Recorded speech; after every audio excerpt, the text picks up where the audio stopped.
Мои настойчивые призывы максимально уйти от авторитарной формы организации дискуссий. Ну, как-то так. Ну, мы что-то такое наметили, да.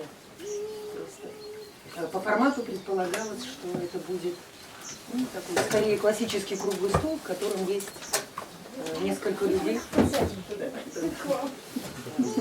Ряд людей, которые вбросят какие-то тезисы для общего обсуждения. Ну, доброе утро, коллеги все.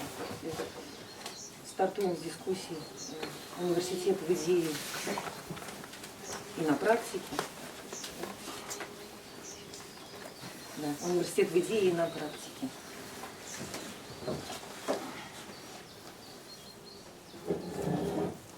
Вот такого рода формулировка, она была предложена, ну так, продуманно и сознательно, и что здесь закладывалось на старте некоторое такое направляющий вектор, куда мы могли бы двинуться. Мне кажется, что нас сегодня могло бы интересовать этот дефис, который можно поставить. То есть университет в идее с одной стороны, университет на практике, то есть как он реально складывается, университетская жизнь, различные формы институциональной жизни. То есть де-факто, да, идеальный план университетской жизни и фактический план университетской жизни, вот если их так противопоставить условно, это не обязательно конфликт, но то, что мы всегда живем в режиме развлечения, фактически реальная университетская жизнь, это вот какая-то работа с этим развлечением. Университет в идее, у нас всегда есть, ссылается ключевое понятие вчера Владимира, некоторая мечта университета, ну и какой-то идеальный план. Вот, есть какие-то практики университетской жизни. Вот поработать сегодня предлагается именно с этим развлечением, потому что именно оно и есть наша фактическая жизнь, жизнь той или иной институции. Почему мне кажется важным изначально вот, опознать развлечение, как то, с чем надо работать, или точнее говоря, что лежит в основании такого признания, мне кажется, по меньшей мере два важных тезиса. С одной стороны, мы сегодня должны констатировать какую-то совершенно новую сложность институциональной жизни университета. Вот, новую по отношению, например, к принципу университета, на который часто ссылаются как своего рода классический, модерный образец университетской жизни, это Гумбольдтовский университет. Или к той форме университетской жизни, которая была прямо связана и интегрирована в процессы нациостроительства. Вот, там была какая-то своя сбалансированность и своя гармония в разных смыслах. И внутренняя, и гармония в смысле наведения какого-то структурного баланса с государственной системой управления, с интересами гражданского общества. Вот сегодня социальная ситуация, социальный контекст совершенно иной, и он обусловливает сложность институциональной жизни. Что, если было время почитать небольшое вот это приглашение к дискуссии, что я бы предложила сегодня попробовать сделать, к чему приглашаю, это попробовать проработать как раз, прояснить напряжение, да, или линии напряжений, которые,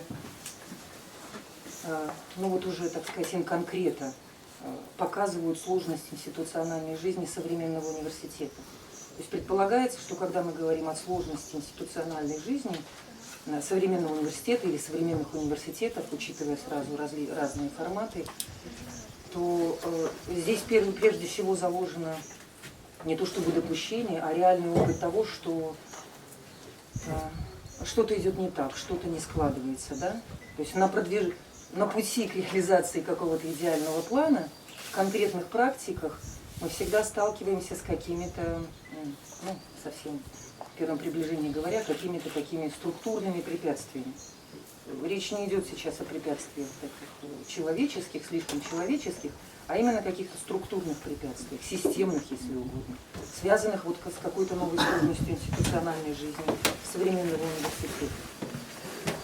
Вот. Это мог бы быть такой хороший своего рода продуктивность сегодняшнего разговора, если нам удалось бы вот в режиме такой дружественной беседы, учитывая, что это летучий чем и хорош, тем, что здесь, с одной стороны, градус дружественности, а с другой стороны невероятный градус и готовность к критике, самокритике и такому хорошему, в хорошем смысле самокопанию, ну и такой критической рефлексии.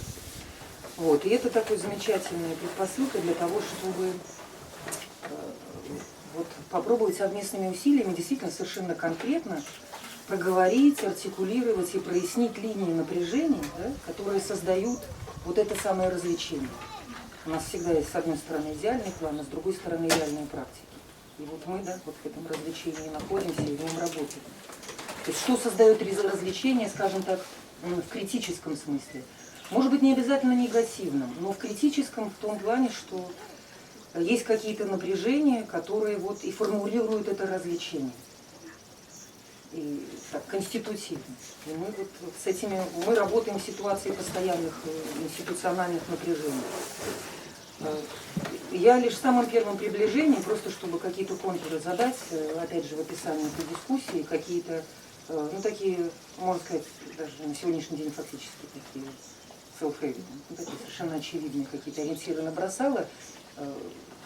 И я так понимаю и надеюсь, что сегодня мы как раз в состоянии будем продвинуться дальше и проговорить вот эти линии напряжения в зависимости от разного опыта университетской жизни, уже не в первом приближении, а как-то более конкретно, да, с учетом реальной истории тех институций, в которые мы вовлечены, вот, или тех университетских проектов, в которые мы вовлечены. Мне кажется, что вот такого рода задача, прояснение линий напряжения или контекстов напряжения, она очень созвучна или фактически соответствует тому, что Фуко в известной работе определил как критическая онтология нас самих. Ну вот, во всяком случае, я так понимаю Фуко, вот эту вот известную работу о просвещении.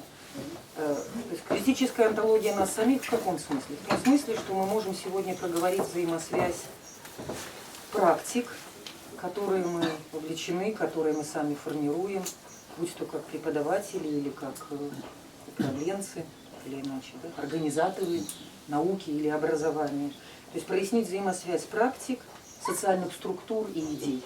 Вот это, да, вот in concreto, то есть как эта взаимосвязь практик социальных структур и идеального плана, идей, на которые, или ценностей, на которые мы ориентируемся,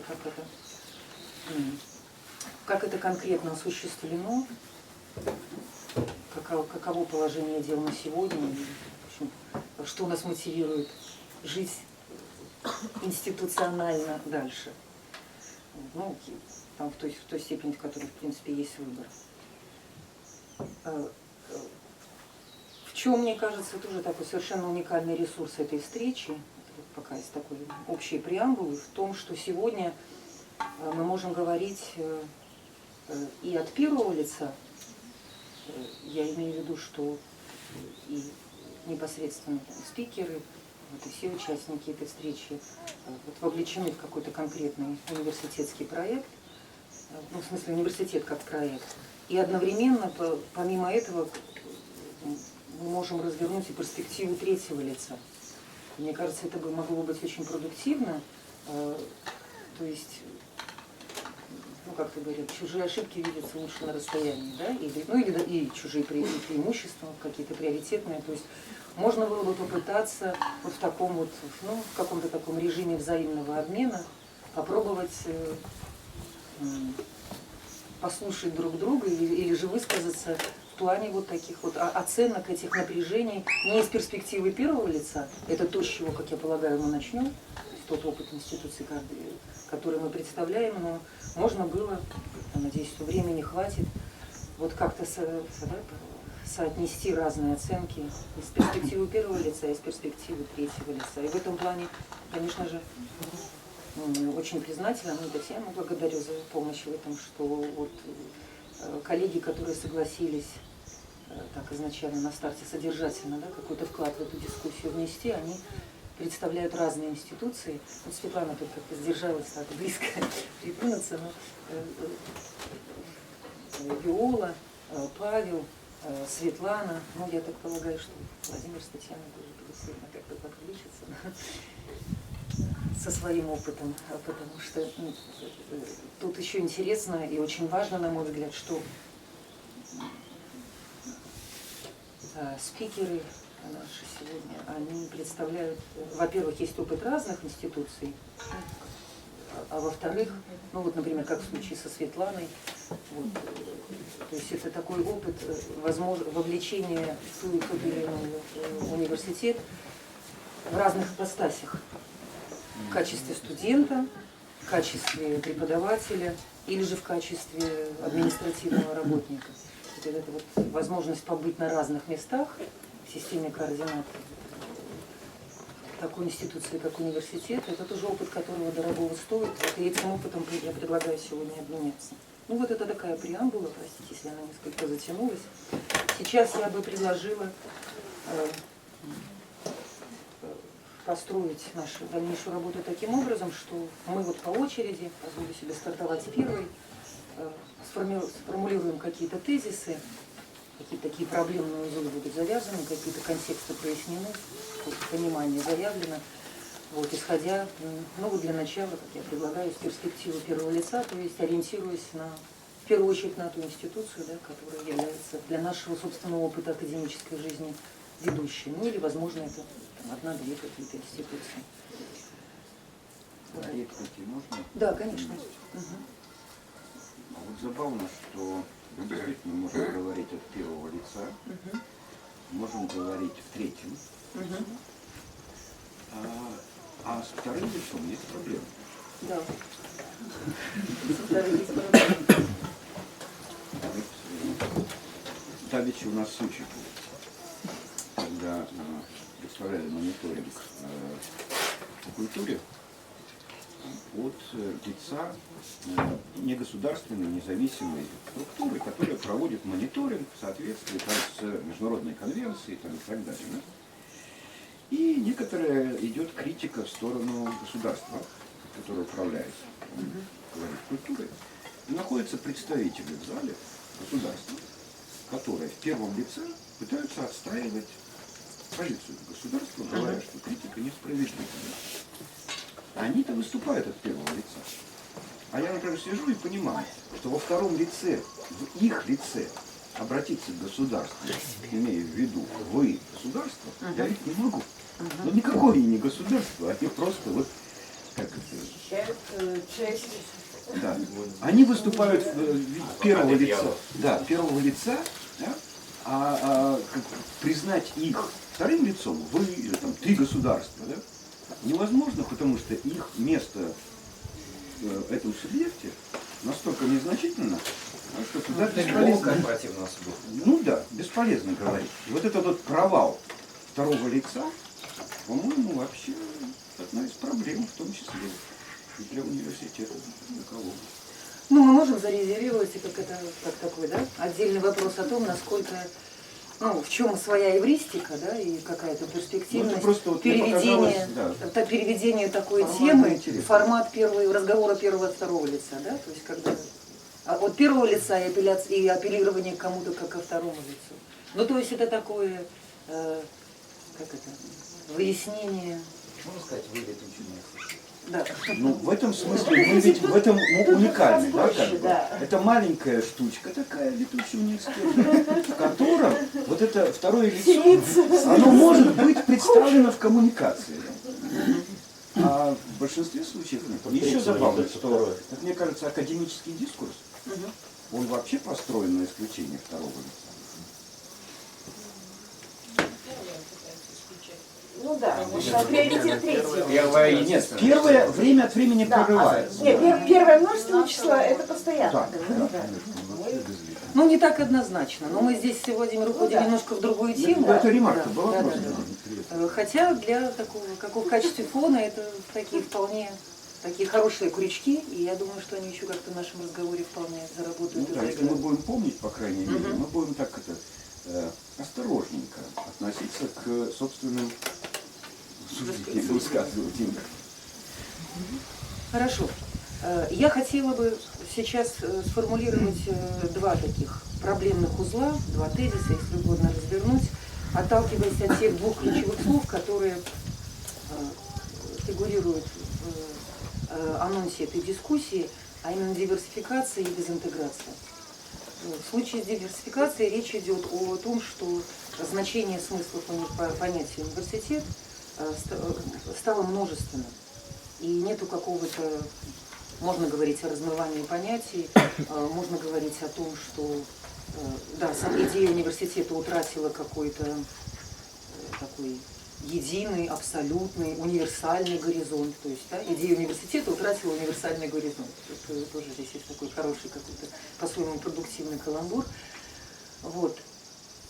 Но вместе с тем, мне кажется, что сегодня для вот нашего разговора было бы важным при вот этом различии понимания университета, при том, что у нас на старте такая ситуация, когда идей университета оказалось много, вот, и в нашем случае, в случае того опыта, к которому мы можем апеллировать, мы не просто говорим о разнице идей университета, но мы отчетливо констатируем вообще разный формат институциональной жизни. Сейчас я имею в виду разный формат институциональной жизни таких вузов, таких университетов, как ЕГУ и Летучий университет.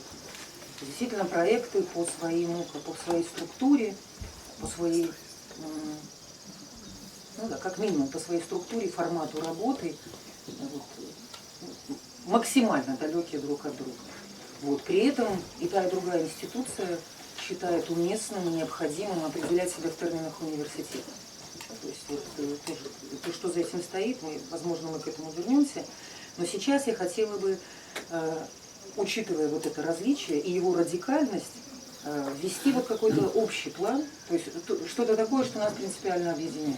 Вот при всей радикальной разнице что-то, что связывает и позволяет вписать наш опыт в какой-то общий смысловой контекст. Ну, начну с таких, в сущности, тривиальных вещей. Общим является, просто попытаюсь это тривиальное в ряде шагов сделать, может быть, не столь тривиальным в своих последствиях. Общее заключается в том, что нас связывает Летучий и ЕГУ, то, что обе институции стартуют и учреждаются как негосударственные, некоммерческие университеты, и при этом, что очень важно, университеты, имеющие социально-гуманитарный профиль. То есть это университеты, которые работают с социальными смыслами, а не с производством объективного знания, если мы ориентируемся на классический идеал научности. Вот такая связка, негосударственный, некоммерческий, работающий, социально-гуманитарный, то есть работающий с социальными смыслами, здесь уже заложено, что проект такого рода университета, пока мы можем говорить в единственном числе, вот, формируется по линии какой-то особой миссии. То есть возлагает на себя и в этом видит свою руководящую какую-то регулятивную идею, ряд, или как минимум одну какую-то главенствующую социальную задачу.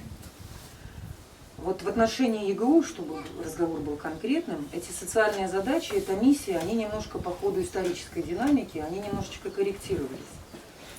Когда университет создавался в 1992 году, то вот эта миссия или пакет социальных задач был ключевым словом, если так пытаться искать лаконичные формулировки, ключевым словом была бы формулировка реформаторства.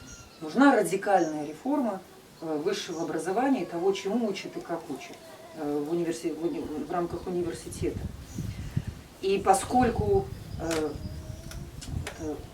начало 90-х, то есть процессы реформационные, в принципе, в масштабах общества начались в самых разных нишах, политической, культурной, образовательной, но инерция институциональной жизни в государственных вузах была столь сильна, что надеяться на какие-то такие прорывы в рамках госинституции было невозможно.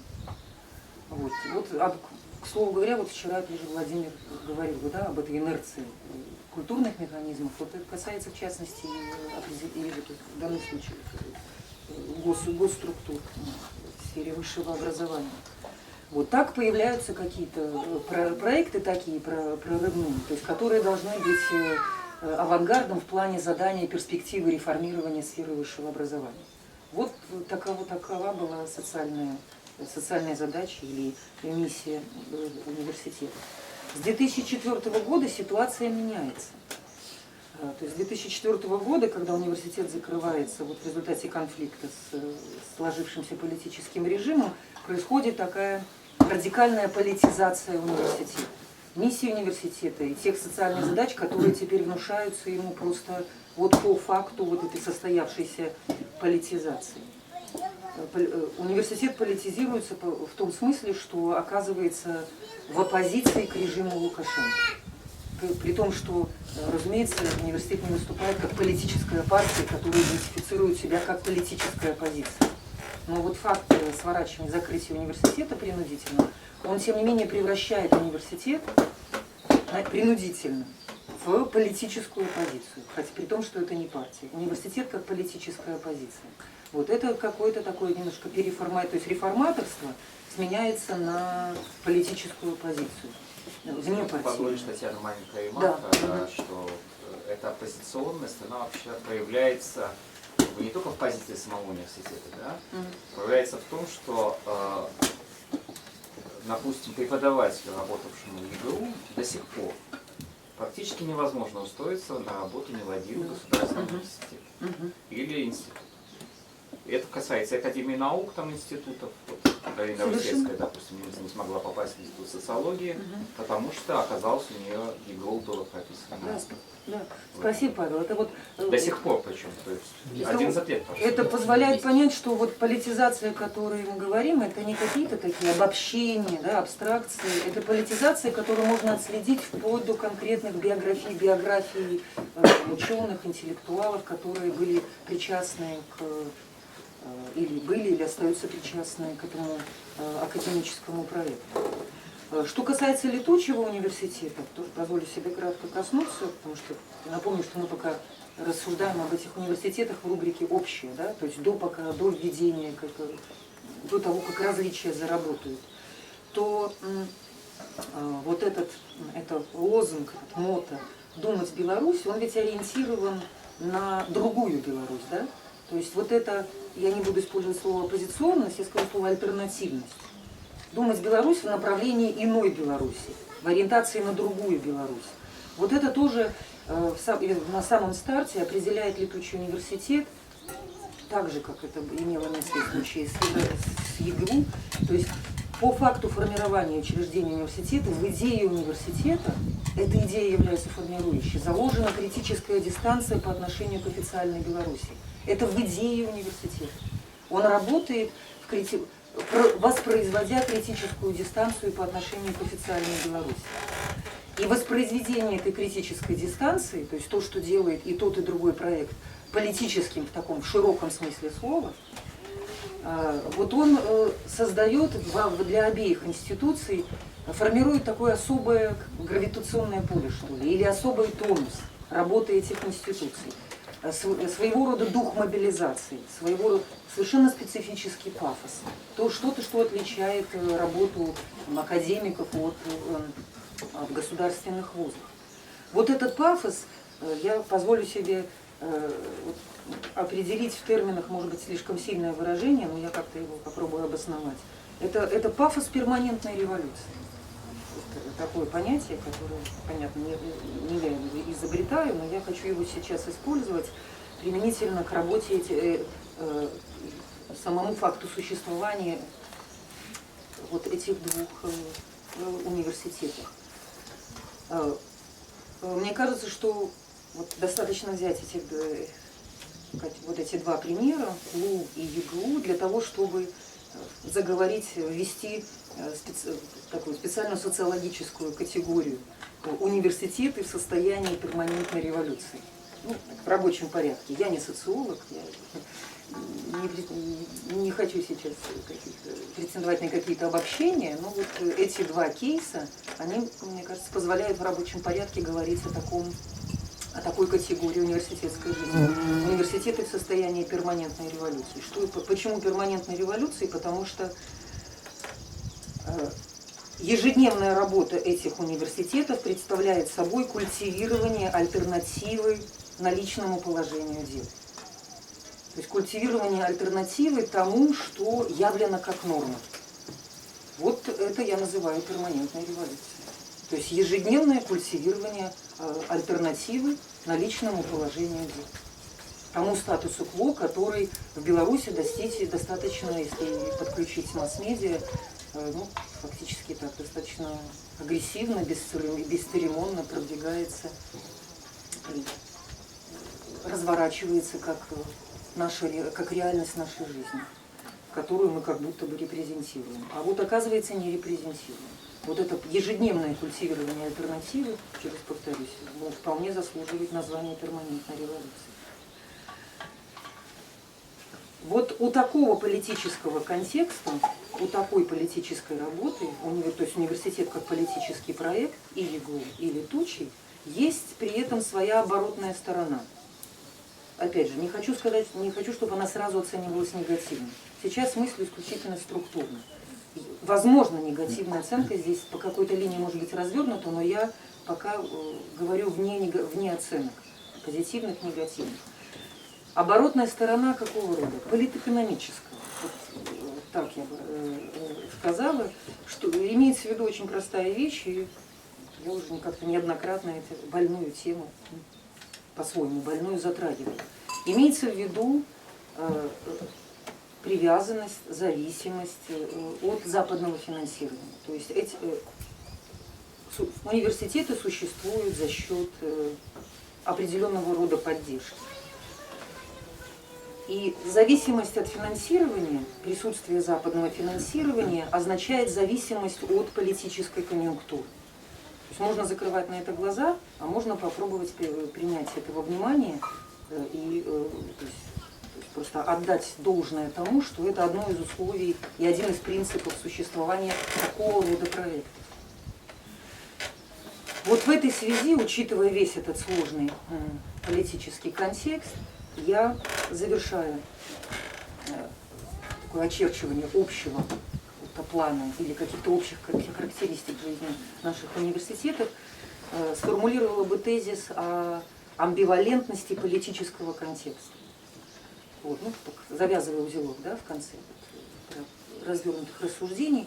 Когда я говорю об амбивалентности политического контекста наших институций, я имею в виду то, что тот моральный тонус, который совершенно специфическим образом отличает жизнь и Летучего, и по-прежнему в той или иной степени, может быть, уже не в той же степени, но все-таки по-прежнему ЕГУ, то есть вот тот моральный тонус, ну, знаете, в духе «наше дело правое», да? Вот этот моральный тонус, а он присутствует в работе наших университетов, как мне представляется. Вот этот моральный тонус, он всегда является таким моральным тонусом, ну, как бы сказать, с оглядкой, если угодно, да? С определенным условием. А именно, что это за оглядка? С оглядкой или с тем условием, что необходимо учитывать политическую конъюнктуру. Необходимо считаться с логикой и приоритетами внешнего финансирования. Вот. Во что это, в какие конкретные напряжения выливается вот эта ситуация в случае с каждой институцией, это можно будет обсудить конкретнее, вот, если дальше дискуссия, вот, если нас потянет обсуждать именно этот тезис. Сейчас я его вот просто еще раз формулирую именно таким образом. Амбивалентность политического контекста. Второй тезис, который я хотела бы развернуть, касается, как уже сказала, понятия дезинтеграции. Ну вот, когда говорят о дезинтеграции, то в первую очередь имеется в виду, что есть ситуация, которая определяет как кризис доверия. Дезинтеграция, какое-то распадение каких-то смысловых, даже не столько смысловых, что дезинтеграция это в первую очередь распадение связи доверия внутри университета. И я сейчас хотела бы попробовать оценить эту дезинтеграцию, потому что кризис доверия, понятно, это негативная оценка, это что-то разрушительное. Дезинтеграция – это понятие разрушительное. Но вот в пику этой негативности и разрушительности любой дезинтеграции я хотела бы сейчас показать, что когда мы говорим о дезинтеграции, которая происходит в ЕГУ, в этом есть и свое очень позитивное, конструктивное зерно. То есть есть возможность увидеть в этом какое-то такое конструктивное, определенные такие позитивные перспективы. Я попробую сейчас вот эту позитивность дезинтеграции проговорить. Для начала я хотела бы отослать вот к статье в той публикации, которая была на сайте Летучего университета, публикации Павла под таким очень впечатляющим названием «Разрушить ИГУ». ИГУ повинен быть разрушен. Ну да, для начала отступлю немножко. Для того, чтобы понять дезинтеграцию как конструктивный процесс, нам нужно, конечно, посмотреть на ЕГУ снова вот такой в исторической динамике. И здесь я вот вернусь к этой публикации Павла. Мне кажется, что в ряде, вот в одном из таких ключевых ходов мысли Павла есть принципиальное заблуждение. Вот какого рода заблуждение я обнаружила в этой публикации. Здесь, и это не единственное, так сказать, высказывание, опубликованное или проговоренное, где вот звучит такого рода позиции. В чем состоит заблуждение? Это как раз заблуждение человека внешнего.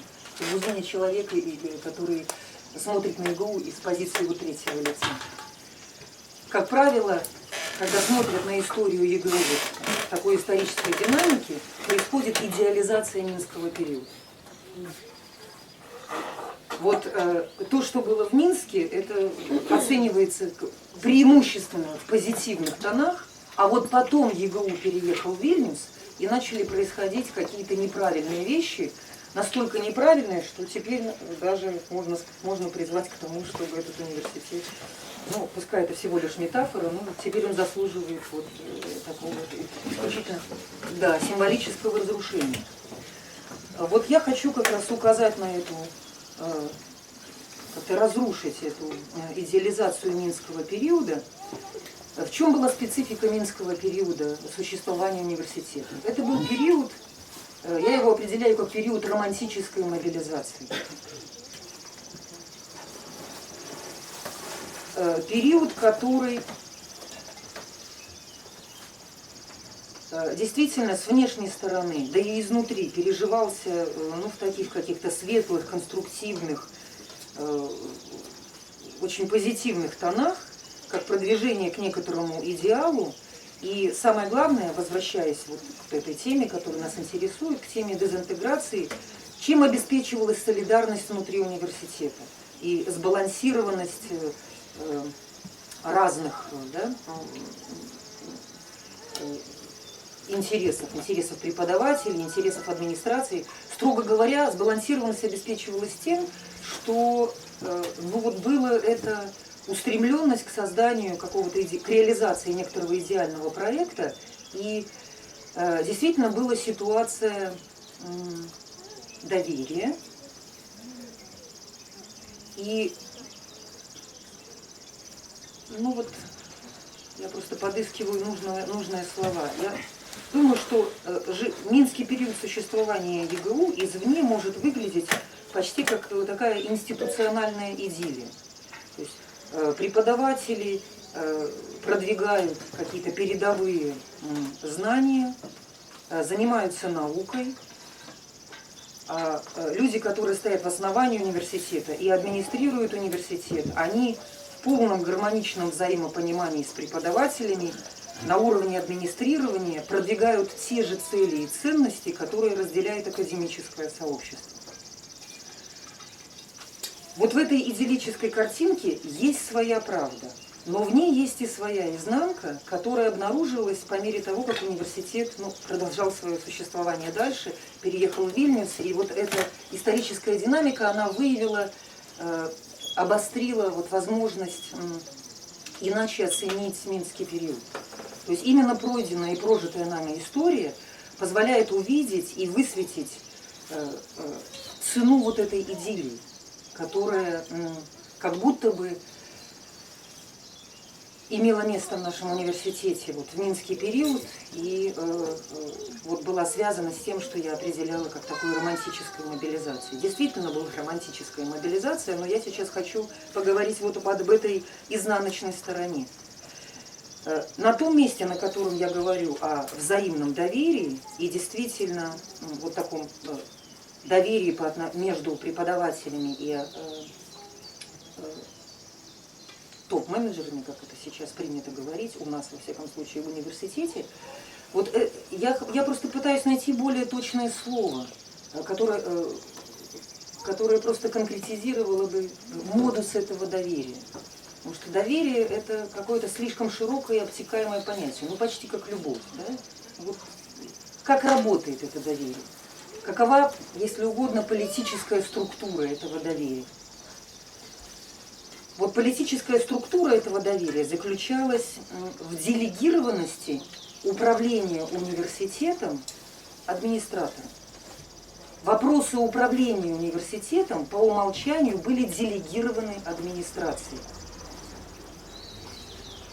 Вот оборотной стороной, если искать другие определения этой делегированности управления университетом топ-менеджменту, более такими болезненными определениями будет, например, такое определение, как политический инфантилизм.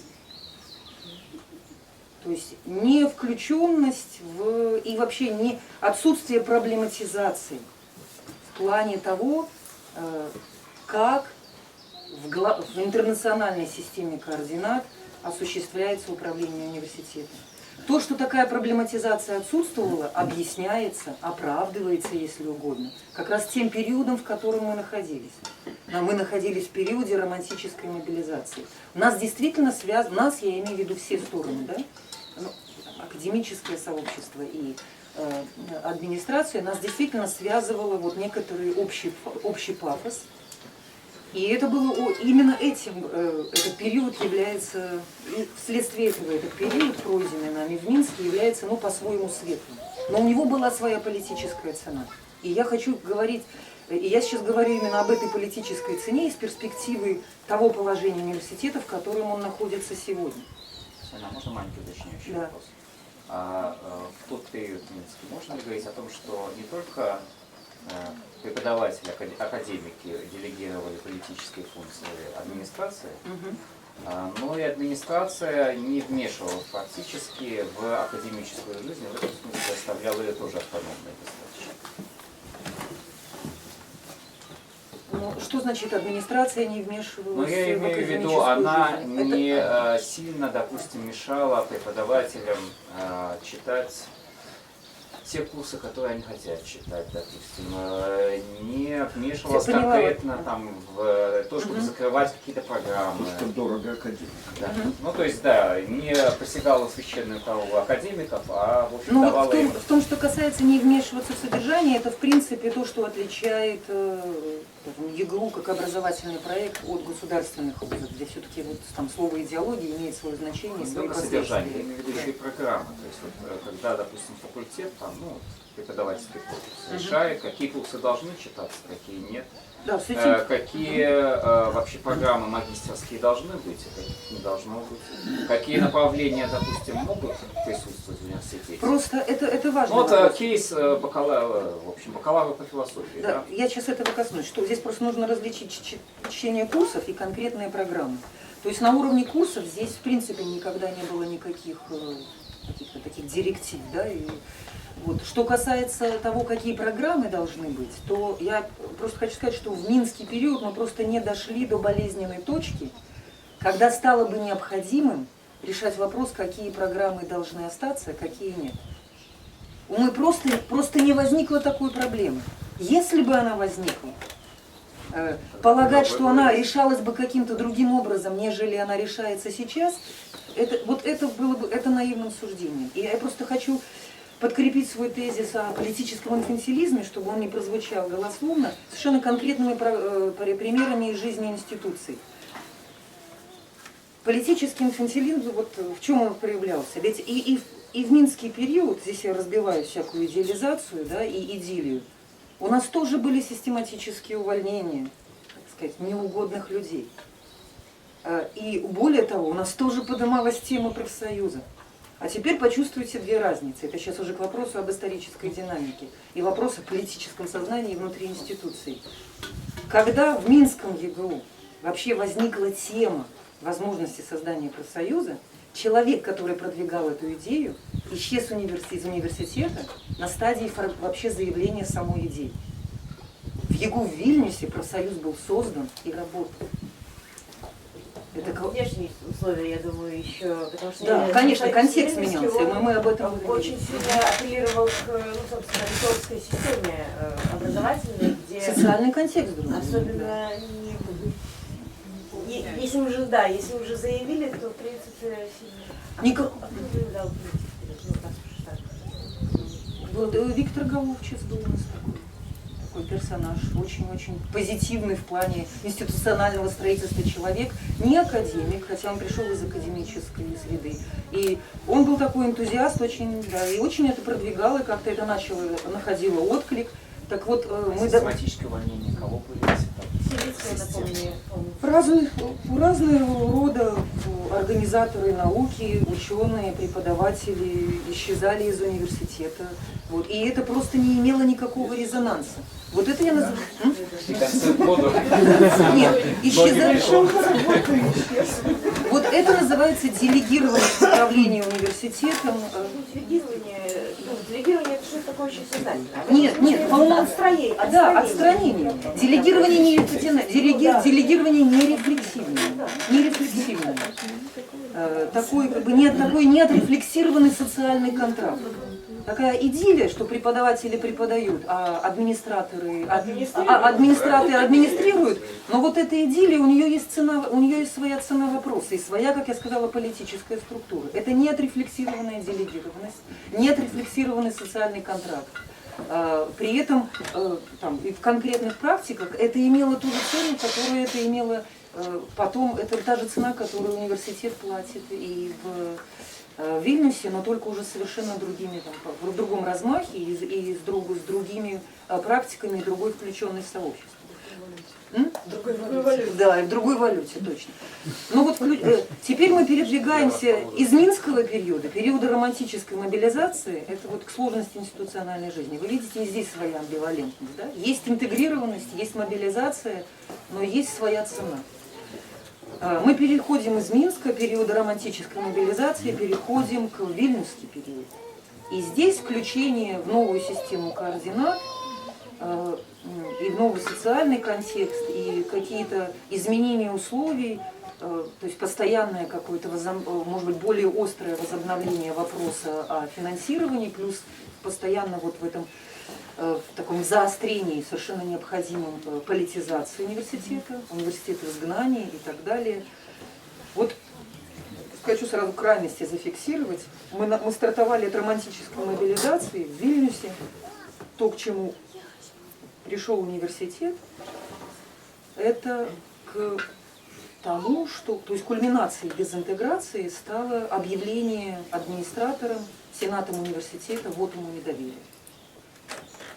Вот историческая динамика этой институции. Почему, как мы дошли до жизни такой? Потому что жизнь в изгнании или жизнь вне Беларуси в институциональном плане привела к более сложным финансовым условиям и к тому, что как раз, возвращаясь к вопросу, мы вышли к таким проблемам, решение которых неизбежно требовало, ну, условно говоря, каких-то, не обязательно жертв, но она требовала подключения какого-то иного режима принятия решений для того, чтобы университет мог развиваться.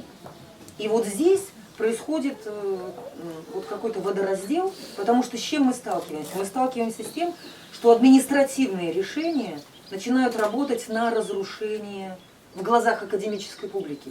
Административные решения начинают работать в глазах академической публики, начинают работать на разрушение того понимания университета, который вот культивировался столь долгие годы, и разрушение тех ценностей, которые по-прежнему значимы для академической публики.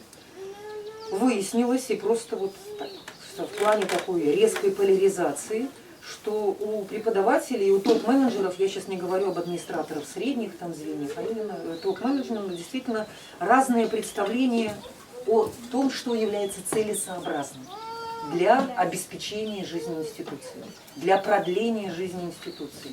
представление о том, что является целесообразным, ну, в конечном счете, представление о приоритетах и ценностях, оно оказалось поляризованным.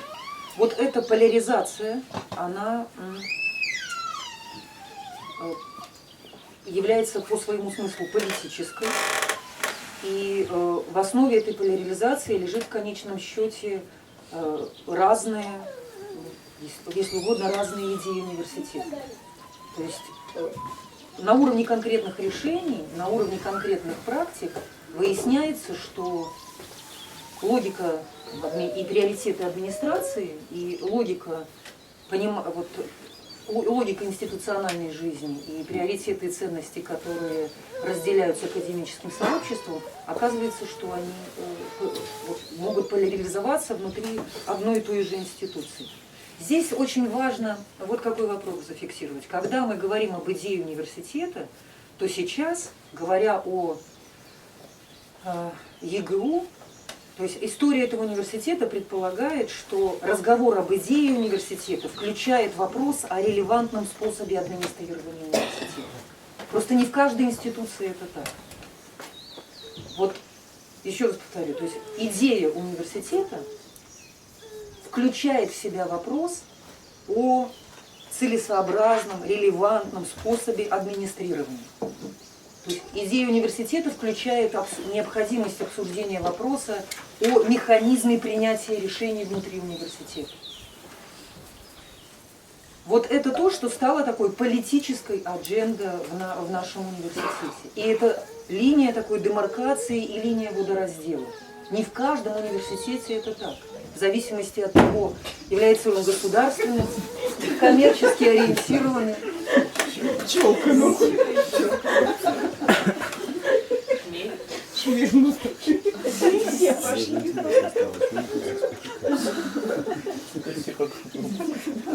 Ну, я завершаю вот очерчивание этого второго такого проблемного контекста, такого контекста генерирования напряжения, и тезис, который я хочу вот так в заключении сформулировать, ну или точнее даже не тезис, а формулировка. Татьяна сказала, почему это позитивно? Вот, я как раз об этом говорю. Вот, мне кажется, что все сказанное позволяет сформулировать вот тот самый позитивный смысл дезинтеграции, который так был анонсирован в начале.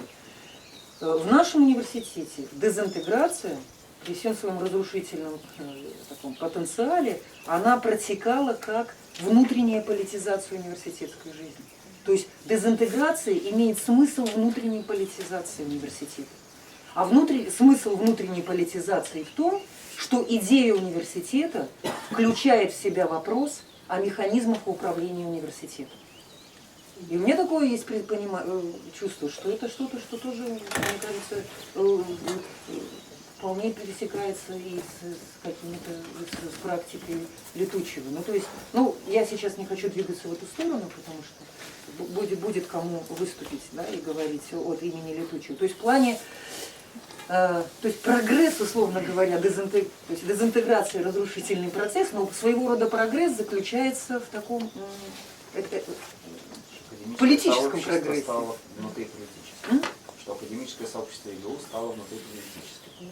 Да, внутренняя политизация университета, то есть рефлексивность академической жизни включает в себя вопрос о принципах управления этой институцией. Для всех, извини, это стало для всего сообщества это стало так? Или часть сообщества все равно существует в том инфантильном состоянии, как бы, и говорит, что пусть администрация как работала, так и работает, не поддерживает? Разумеется, то есть академическое сообщество это не какая-то армия, да, и вот они все движутся в таком общем русле этой внутренней политизации. Нет, конечно, не для всего. Конечно, в зависимости от индивидуальных каких-то таких собственных, каких-то личных ценностных масштабов. Иногда вас представляли, вот есть как бы маргиналы, типа вот этого движения 13, да, вот, недовольные радикалы, которым что-то не нравится, а в общем-то основная масса, все, в общем-то, голосуя за светлое будущее, идут. Нет, я бы не. Это тоже некорректная оценка. Что нет, просто так иногда представлялось администрацией, вот, что вот как бы у нас все хорошо, но вот есть пара недовольных. Да? Своя пятая колонна. Своя оппозиция. Да, своя пятая колонна. Нет, это уже это определенная интерпретация, которая ясно под что она, то есть чем она обусловлена. Последнее, что я хотела бы сказать в этой связи. серьезном плане. А вот политичные у этих процессов вот подобные, или и в университетах, ну, скажем, у маленьких адукаційних, ну, як колегів, да? І мені вельми цікаво. Але ці, можливо, тут політичні, ну, коли там 6-7 чоловік. От процеси те ж саме, ну, 10, там, все керівництво, да? Поділення на політичне. Тобто дезінтеграція поражає політичні.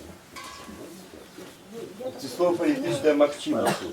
Ну, просто політичне, я так розумію, що це хутчэй з'явлення простори, коли є різні інтереси і є, ну, некие там стосунки до цих інтересів. І це просто, ну, якби, як політичне по своїй природі. Ну, тобто, це з'явлення політики, ну, якби, не в сенсі там опозиції. Потому що Коли річ я йде з Мацкевичем сварюся, так само політично. Ні, коли ви сваритеся на конт дальнейшей агульної справи, то це буде політично. Ні, ну, ще глядиш, як ви сваритеся, звісно, але коли справа йде про те, що ви будете разом потім робити, то так, це вже, ну, фактично політичне вимирання. Это так? Да.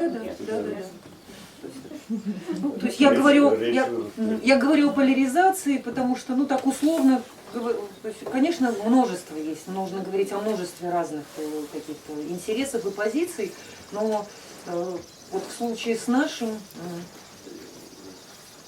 если как-то пытаться, ну, нащупывать, да, так, основную линию напряжения, то можно говорить о действительно таком, действительно биполярном мире, условно говоря, который у нас сформировался, при том, что, конечно, и внутри, так скажем, в рамках так называемой нашей демократической платформы, которая была, тоже были очень разные представления о том, как следует, о стратегии и тактике политической борьбы внутри университета. Здесь тоже были разные представления. Но сейчас тоже, я вот просто в такую детализацию дальше вдаваться не буду, сейчас хочу под занавес сказать о другом.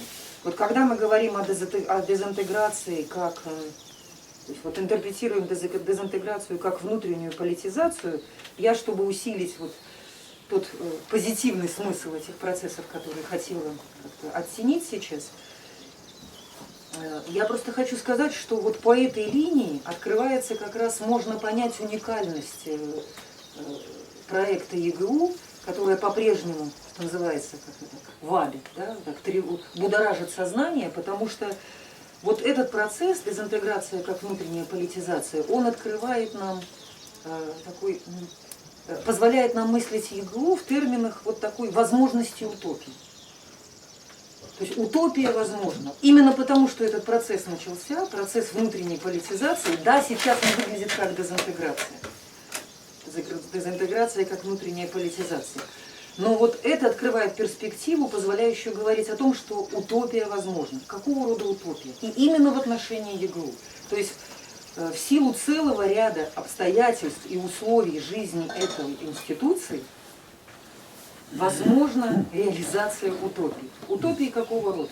Утопии академического самоуправления. Но это вот то, что двигало и то, что грело демократическую платформу. Да? Какого рода идеи, так сказать, университета. Как платформа остались считанные единицы? Ну, фактически платформы самой уже. Я и говорю, Вопрос что платформы истории. остались, наверное, раз-два и обчелся. Вопрос истории. Но вот как-то так, да? Это такая совсем свежая история, да? И сейчас можно попробовать ее отрефлексировать. Вот эта утопия академического самоуправления, в чем ее вызов такой глобальной системе координат? Я хочу сейчас, чтобы эти две линии размышлений встретились. Та линия размышления, когда мы говорили об амбивалентности политического контекста, и вторая линия размышлений, когда вот мы говорим о дезинтеграции как внутренней политизации. Чем эта утопия вообще, ну, простите, вот прекрасна? Тем, что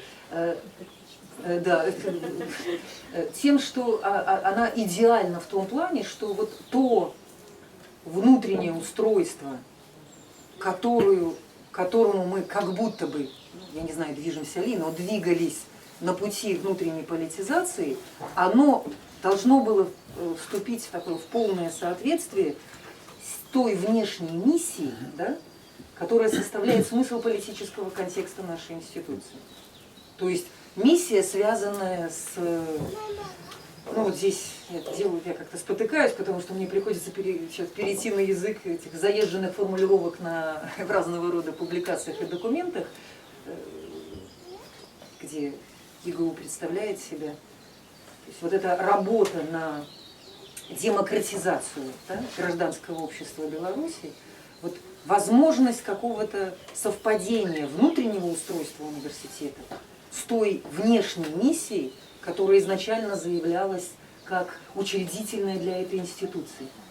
И вот тут, если хотите, начинается самое интересное, и я сейчас скажу, в чем это интересное, на мой взгляд, заключается, или интрига. Вот, и на этом закончу. Это буквально 3 фразы. Вот когда эта утопия, возможность утопии открылась, произошло именно в глобальной системе координат, вот в том самом амбивалентном политическом контексте, где у нас моральный тонус с оглядкой, происходит схлопывание. Такая, знаете, вот раз и схлопнулась. Да, имплозия, которая обнулила наше движение к утопии. И это схлопывание произошло вот по линии той стороны, на которую мы должны всегда оглядываться. Потому что университет, существующий всегда с оглядкой на обеспечение донорское, в любой свой критической фазе будет зависеть от того, как политическая конъюнктура соотнесет себя с той ситуацией кризиса, которая в университете сложилась. И схлопывание произошло потому, что доноры, будучи людьми разумными и прагматичными, не сочли нужным следовать за утопией. То есть вот это сложность институциональной жизни. Есть контексты внутренние, есть контексты ближайшие региональные, а есть глобальный контекст. Вот мне хотелось как-то, чтобы вот эти две линии рассуждений, которые я развернула, они как-то встретились и задали ту сложность ситуации институции нашей, которые даже, я надеюсь, как-то удалось просто приблизиться к тому какому-то такому, очертить нашу институциональную жизнь как некоторое больное место, но драматичное, но у которого есть свой очень такой интересный и заслуживающий внимания позитивный опыт. Я завершила. Татьяна, а можно сразу вопрос к разрешению твоей позиции? А вот, сказать, не слишком ли ты идеализированно говоришь про ЕГУ 2015 как о политическом проекте, отсылая к ЕГУ 2004, учитывая то обстоятельство, что ну вот как я могу говорить, конечно, только как извне это видеть.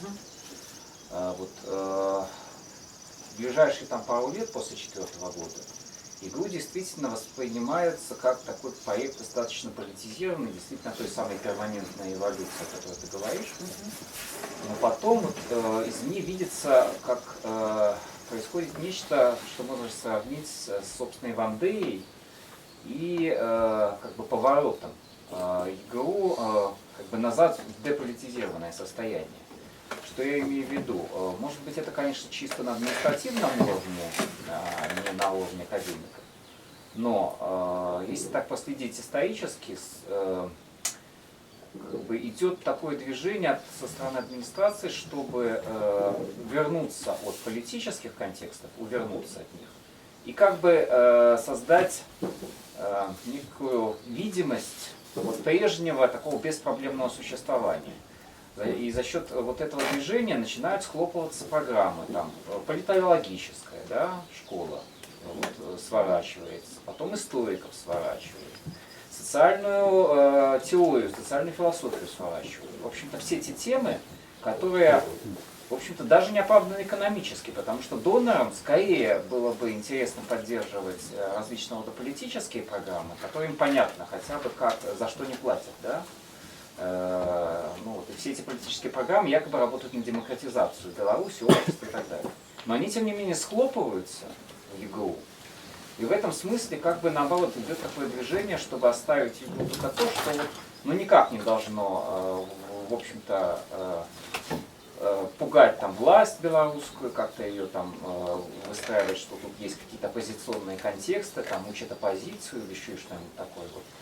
Сделать наоборот ГРУшный проект таким стерильным в политическом плане, а академическое сообщество в силу вот этой вот дезинтеграции и внутренней политизации меньше внимания начинает по понятным причинам уделять вот этому внешнему контексту политическому, и включаются процессы внутренней борьбы, и, соответственно, тоже меньше уже интересуется тем, чтобы как бы бороться за вот такие политизированные мыслительные проекты, да, и больше начинает заниматься вопросами университетского управления, влияния на университетскую жизнь программы, и в этом смысле она тоже отдаляется от вот этого политического измерения, и тогда, в общем, подводя итог, получается, не утопично ли говорить, что и сегодня в ЕГУ наблюдается вот эта тенденция перманентной эволюции или вот этого политического движения вовне?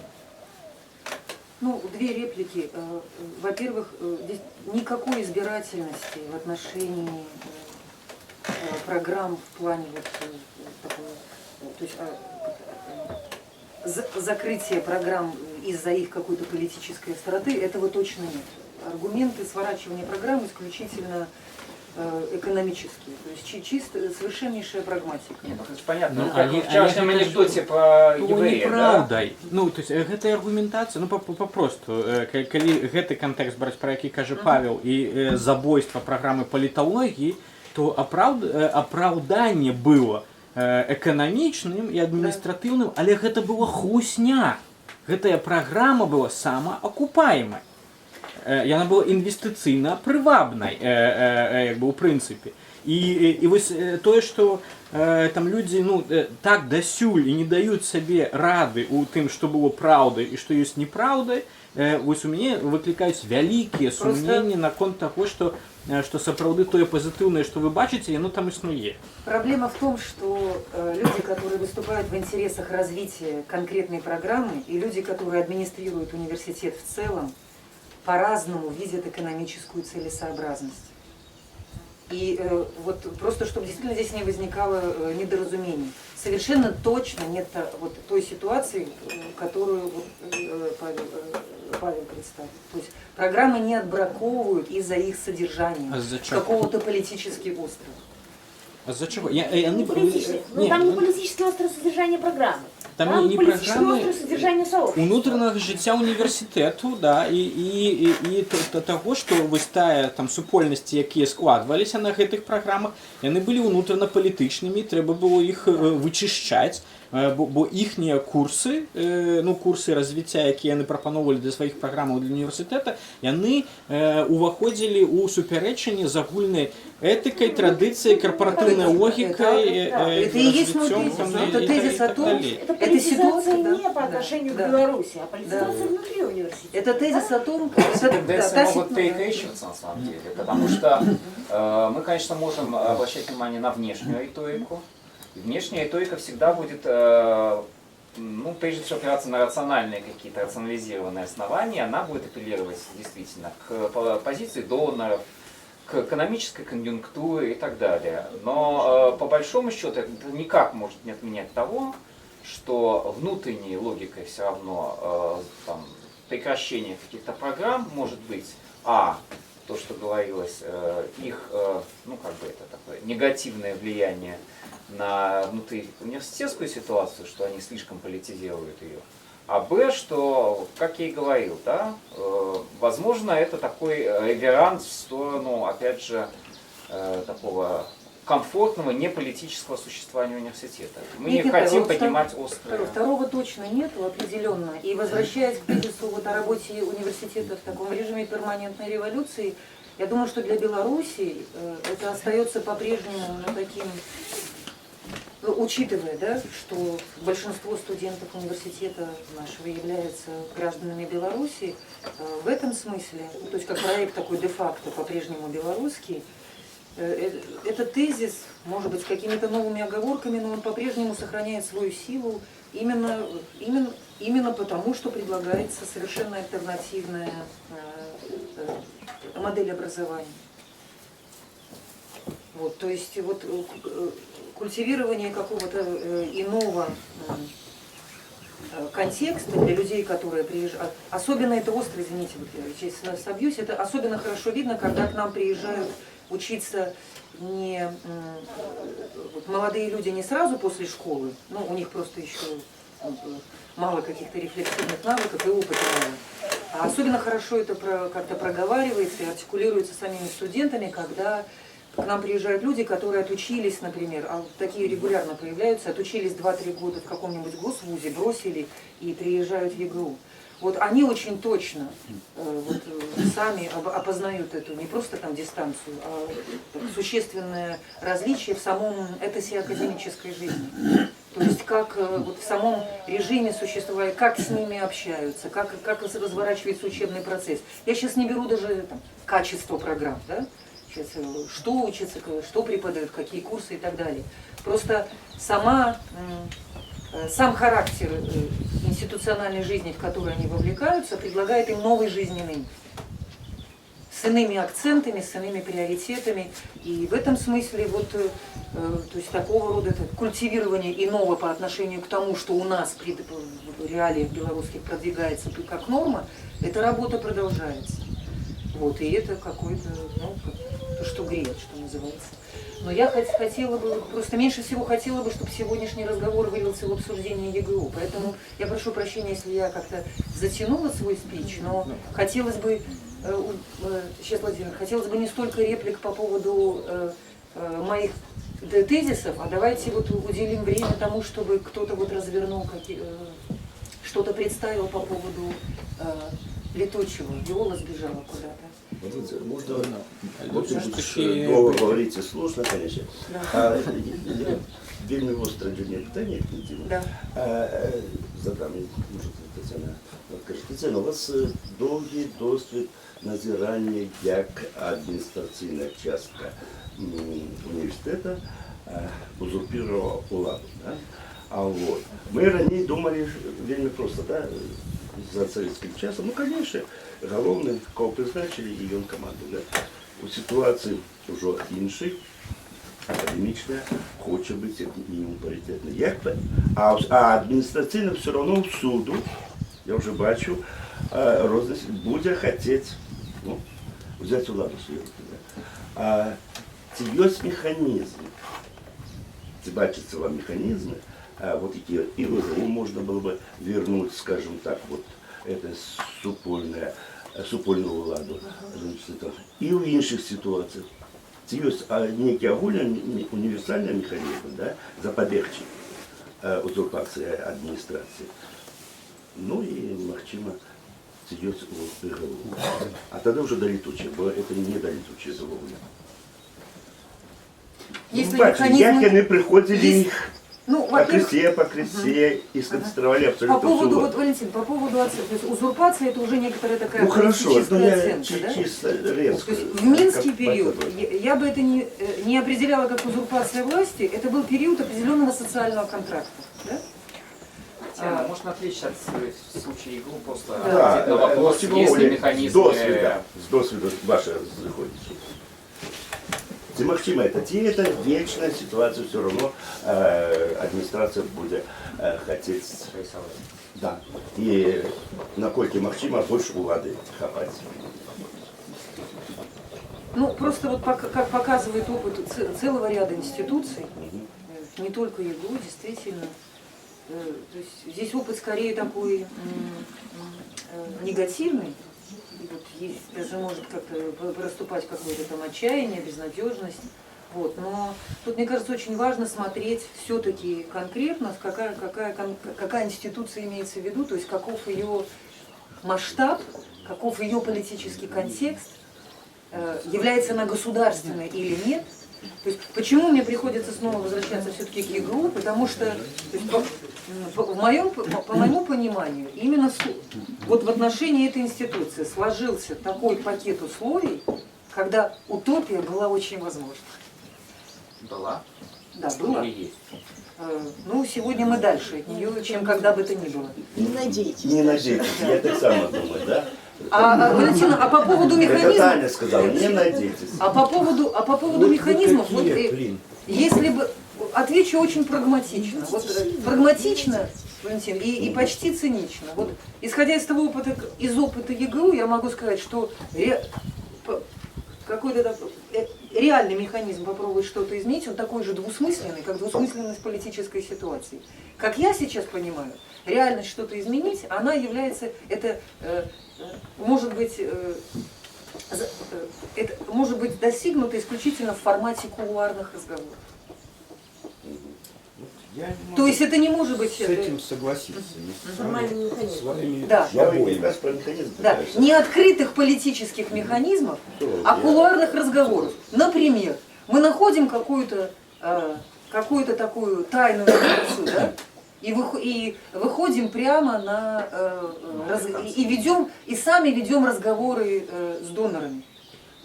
И вот, то есть для того, чтобы устроить такую вот трансформацию, невозможно устроить утопию, пробиться к утопии через работу исключительно внутри университета. Это невозможно.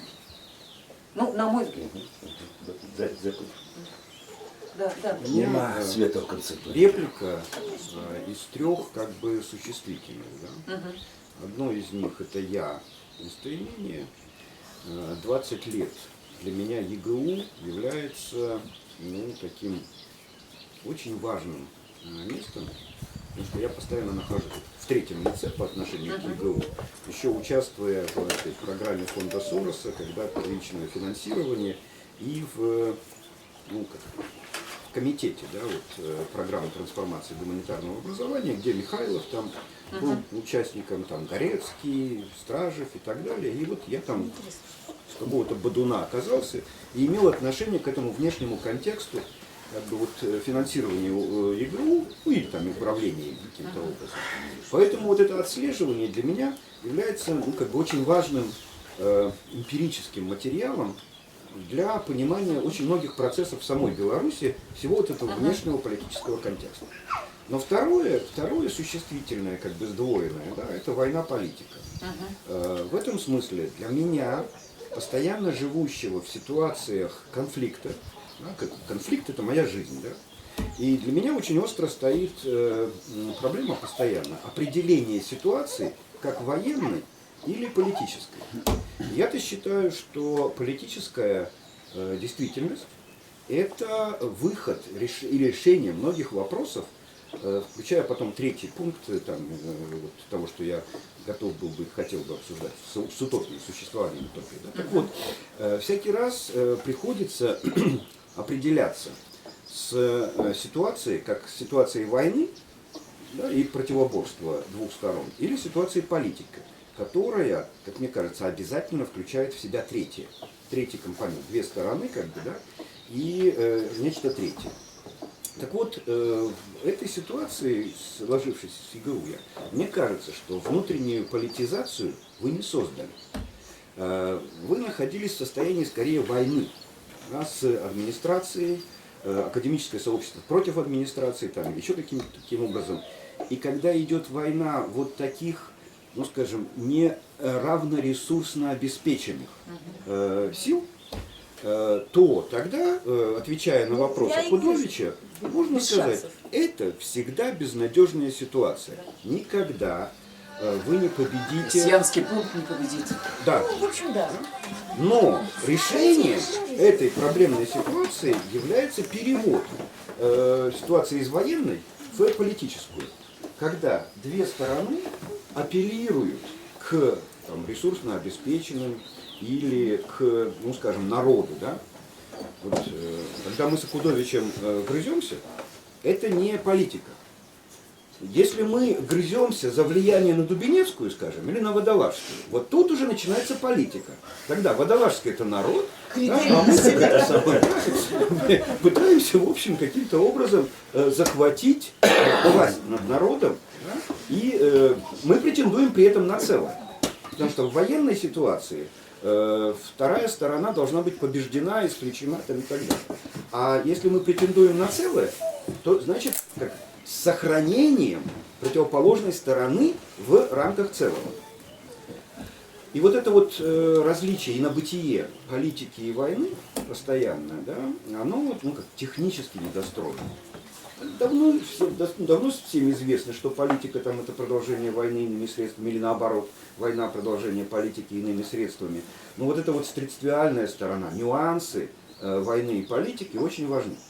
Если нам удается действительно политизировать ситуацию, и есть две как бы равно в политическом отношении равно присутствующих стороны с противоположными представлениями, борющимися за влияние на администрацию, на остальное сообщество, которое не входит в эти демократическую платформу, например, и антидемократическую платформу и так далее. Вот тогда мы получаем политическую ситуацию. Наблюдая за тем, как у вас разворачивались вот эти события, я как раз видел, ну, в ином контексте то, про что Павел говорит, да? Избегание политизации.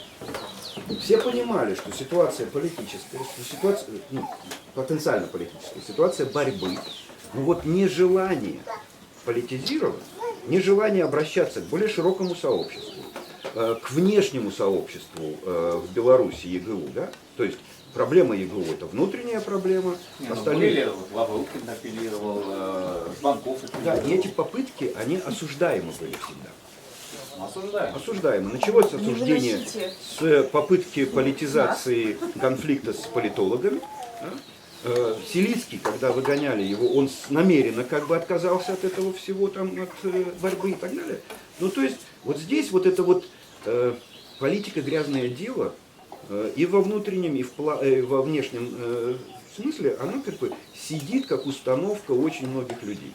Поэтому это не утверждение. Я просто говорю, что вот как мне кажется, ситуация не была доведена до политической, и все не было политизировано.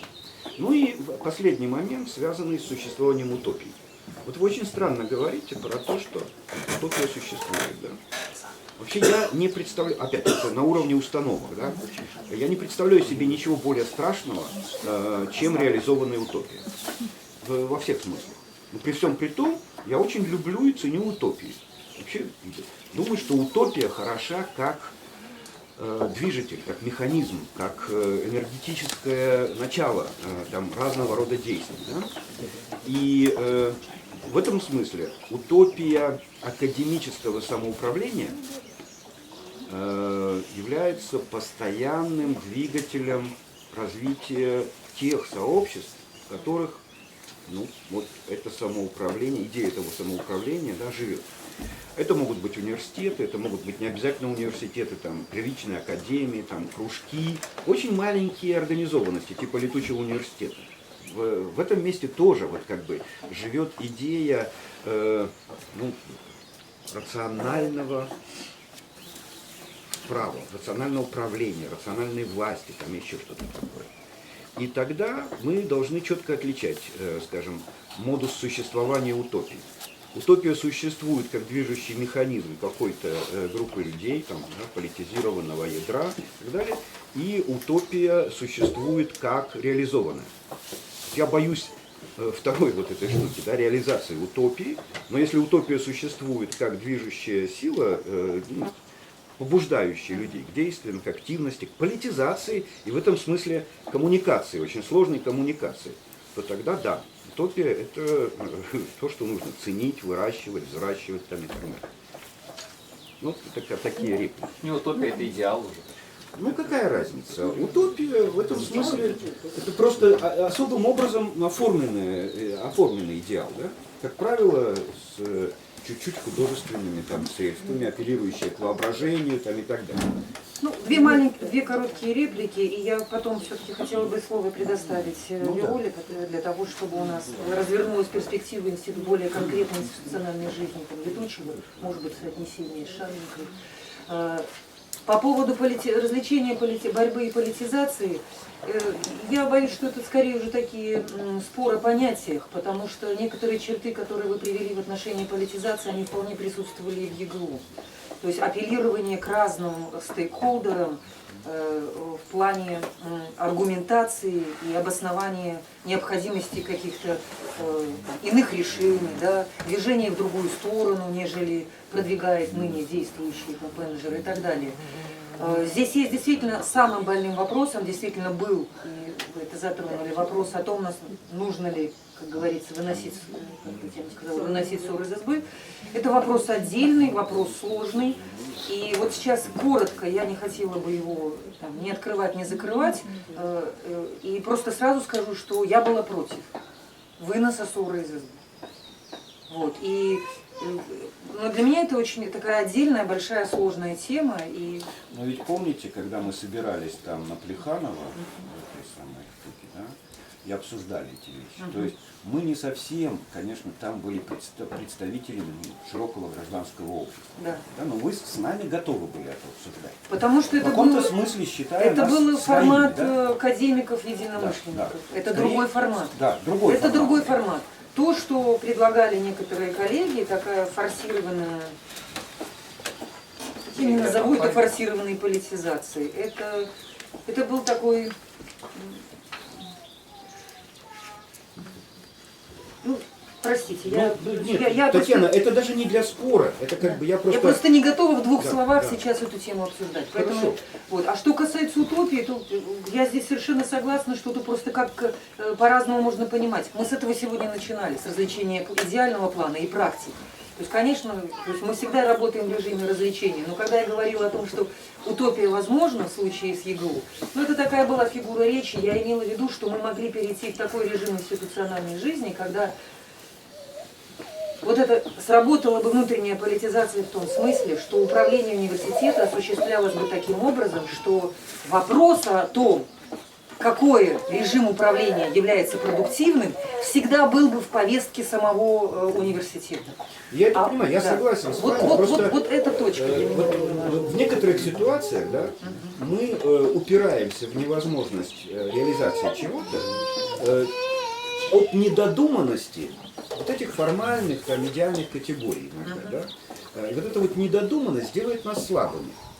Если у нас достаточно интеллектуальной смелости додумывать до конца какие-то эти вещи, да, не путаться категориально там, и прочее, и строить свои программы, там, действия на основе, ну, в общем, изрядной додуманности, да, вот, четкого разведения каких-то вещей уже не просто в уме и на доске, а в действиях, то тогда, ну, у меня такая иллюзия, по крайней мере, я живу в такой утопии, да, тогда оказывается, что очень малыми силами, социальными там, или финансовыми силами, да, умом можно побеждать Левиафан.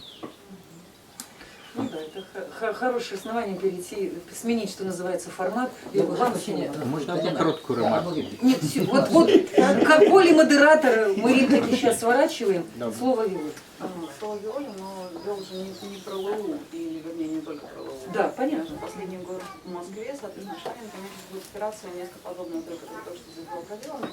Потому что, вот, знаете, в системах машинного перевода там обычно есть какой-то язык центральный. Если переводят там с немецкого на английский, то не переводят с немецкого на английский, переводят на некий основной там, вот, язык, а потом уже на английский или на китайский, там, или на французский.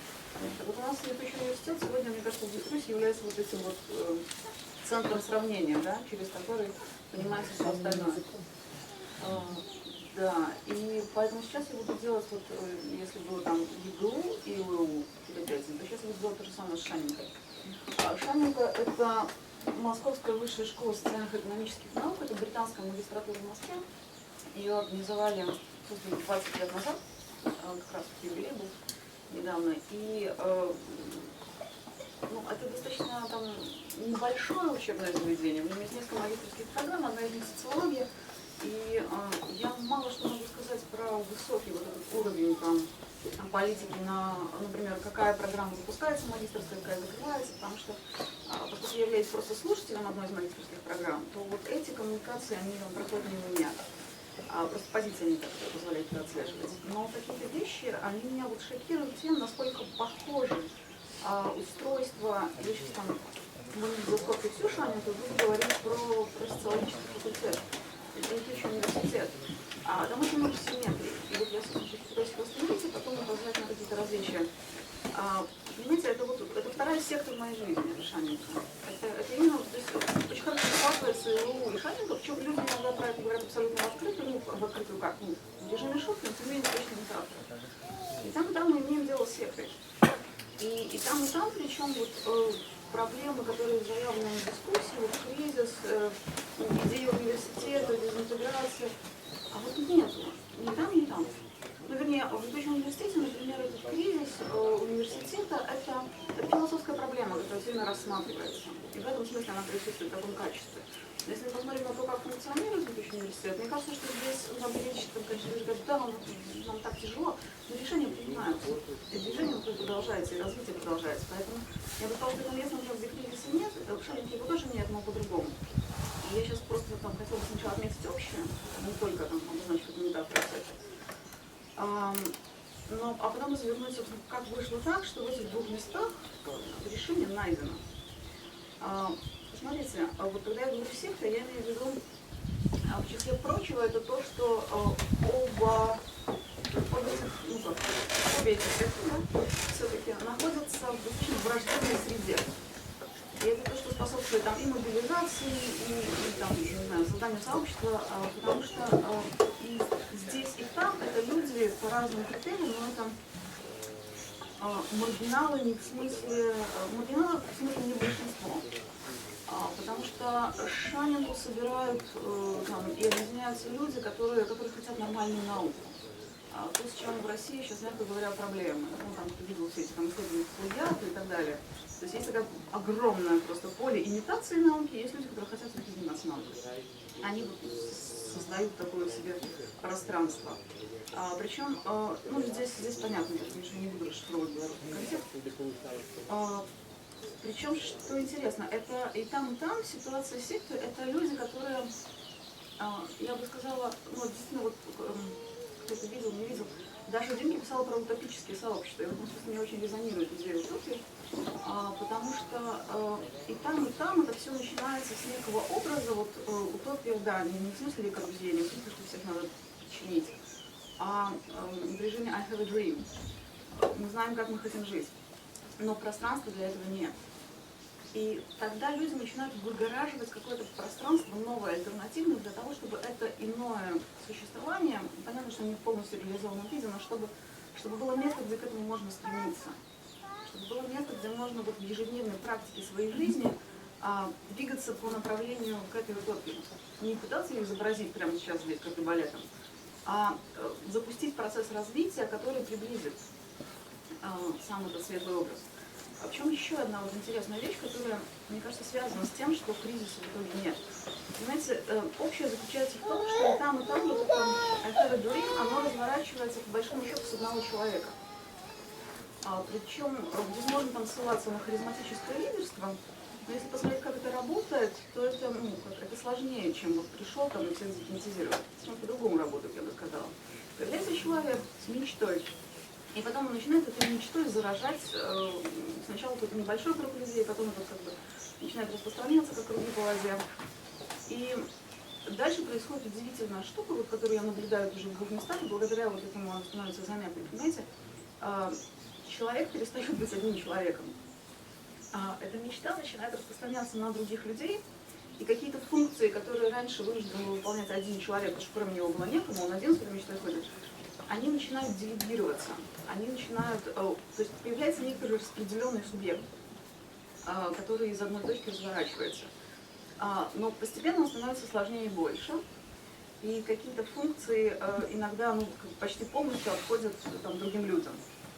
Это делает эту секту достаточно гармоничным, я бы сказала, изначально. Единым субъектом, который объединен вот этой самой мечтой, этой визией утопии определенной. И при этом все, что говорят про внутреннюю политизацию, оно вот очень будет резонировать опять-таки с тем, что я буду рассказывать, потому что никакого решения кризиса невозможно, как мне кажется, действительно без вот этого диалога и разыгрывания разных версий. Причем вот эта внутренняя политизация, она становится возможна после того, как этот там субъект, да, он достаточно как бы широко развернется, и после этого начинают возникать разные идеи того, а как же может возникать спор по поводу там, движения к этой мечте. И Так, сейчас вот здесь еще было какое-то... Прежде чем я расскажу про решение и про механизм, в котором происходит это разыгрывание разных версий, я бы просто пометила еще разницу существенную между Шаменкой и ведущим университетом, потому что мы не имеем дела, и это нужно будет учитывать там, в тот момент, когда я буду рассказывать о решении, что мы имеем дело с разными утопиями, содержательно разные образы. Но в частности это означает, что здесь, например, вот, сам процесс думания университета, он идет. И поэтому здесь не может быть политическая игра по поводу того, как должен быть устроен университет. В Шаменке ситуация другая. В Шаменке утопия – это наука, какой она должна быть. И поэтому там, например, могут быть политические игры, которые проворачиваются между разными там, не знаю, способами чтения текстов, да, между разными, там, между ролью методологии научного исследования, там, эпистемологии, какие-то такие могут разыгрываться. А по поводу устройства университета там, в общем, спорить не надо, потому что есть моделька, которая 20 лет, она функционирует, и ее, ну, это даже не вопрос там, консенсуса или компромисса, это уже некое обстоятельство, которое надо считаться. Есть модель, которая скопирована с британской, есть курсы, которые нужно валидизировать в Манчестере, и вот оно как бы так и работает, ну как бы и работает, зачем что меняется, все хорошо. Поэтому это не обсуждается. И нет задачи построить там какой-то принципиально новый университет. Причем вот эта вот степень институционализации, более высокая шаменская, она имеет свои плюсы и свои минусы, в том числе вот для того политического процесса, который разворачивается. Понимаете, когда эта институция, вот здесь же тоже обсуждалось в отношении высшего университета, они создали нам на базе ЛУ там некие магистерские программы. И в начале года, по-моему, звучало учебного прошедшего. И там что хорошо? Хорошо, когда вы в конце выдаете какой-то диплом, и это заставляет достаточно большое количество людей мотивированно входить в эту образовательную машинку и доходить до конца. Потому что они затеяли этот процесс не просто взять диплом. Они терпят многие вещи, действительно там выполняют больше работы, двигаясь в рамках заявленных им условий. То есть они пишут эссе в дедлайны, тоже не хотят, чтобы их отчислили и так далее. У этого есть минус.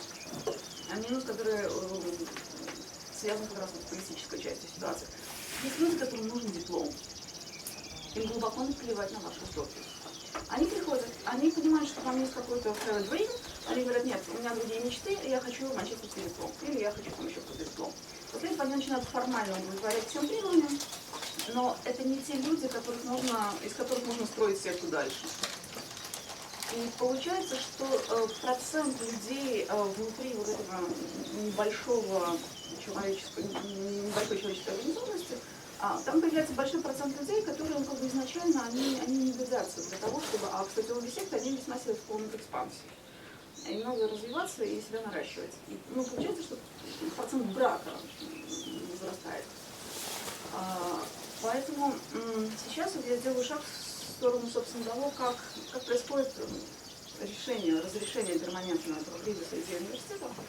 И я сейчас не буду некоторые вещи пересказывать, потому что я просто написала текст, и все, кому интересно, могут посмотреть, что там написано про метафоры. А я буду апеллировать просто к Анкерсмиту и к его пониманию политического.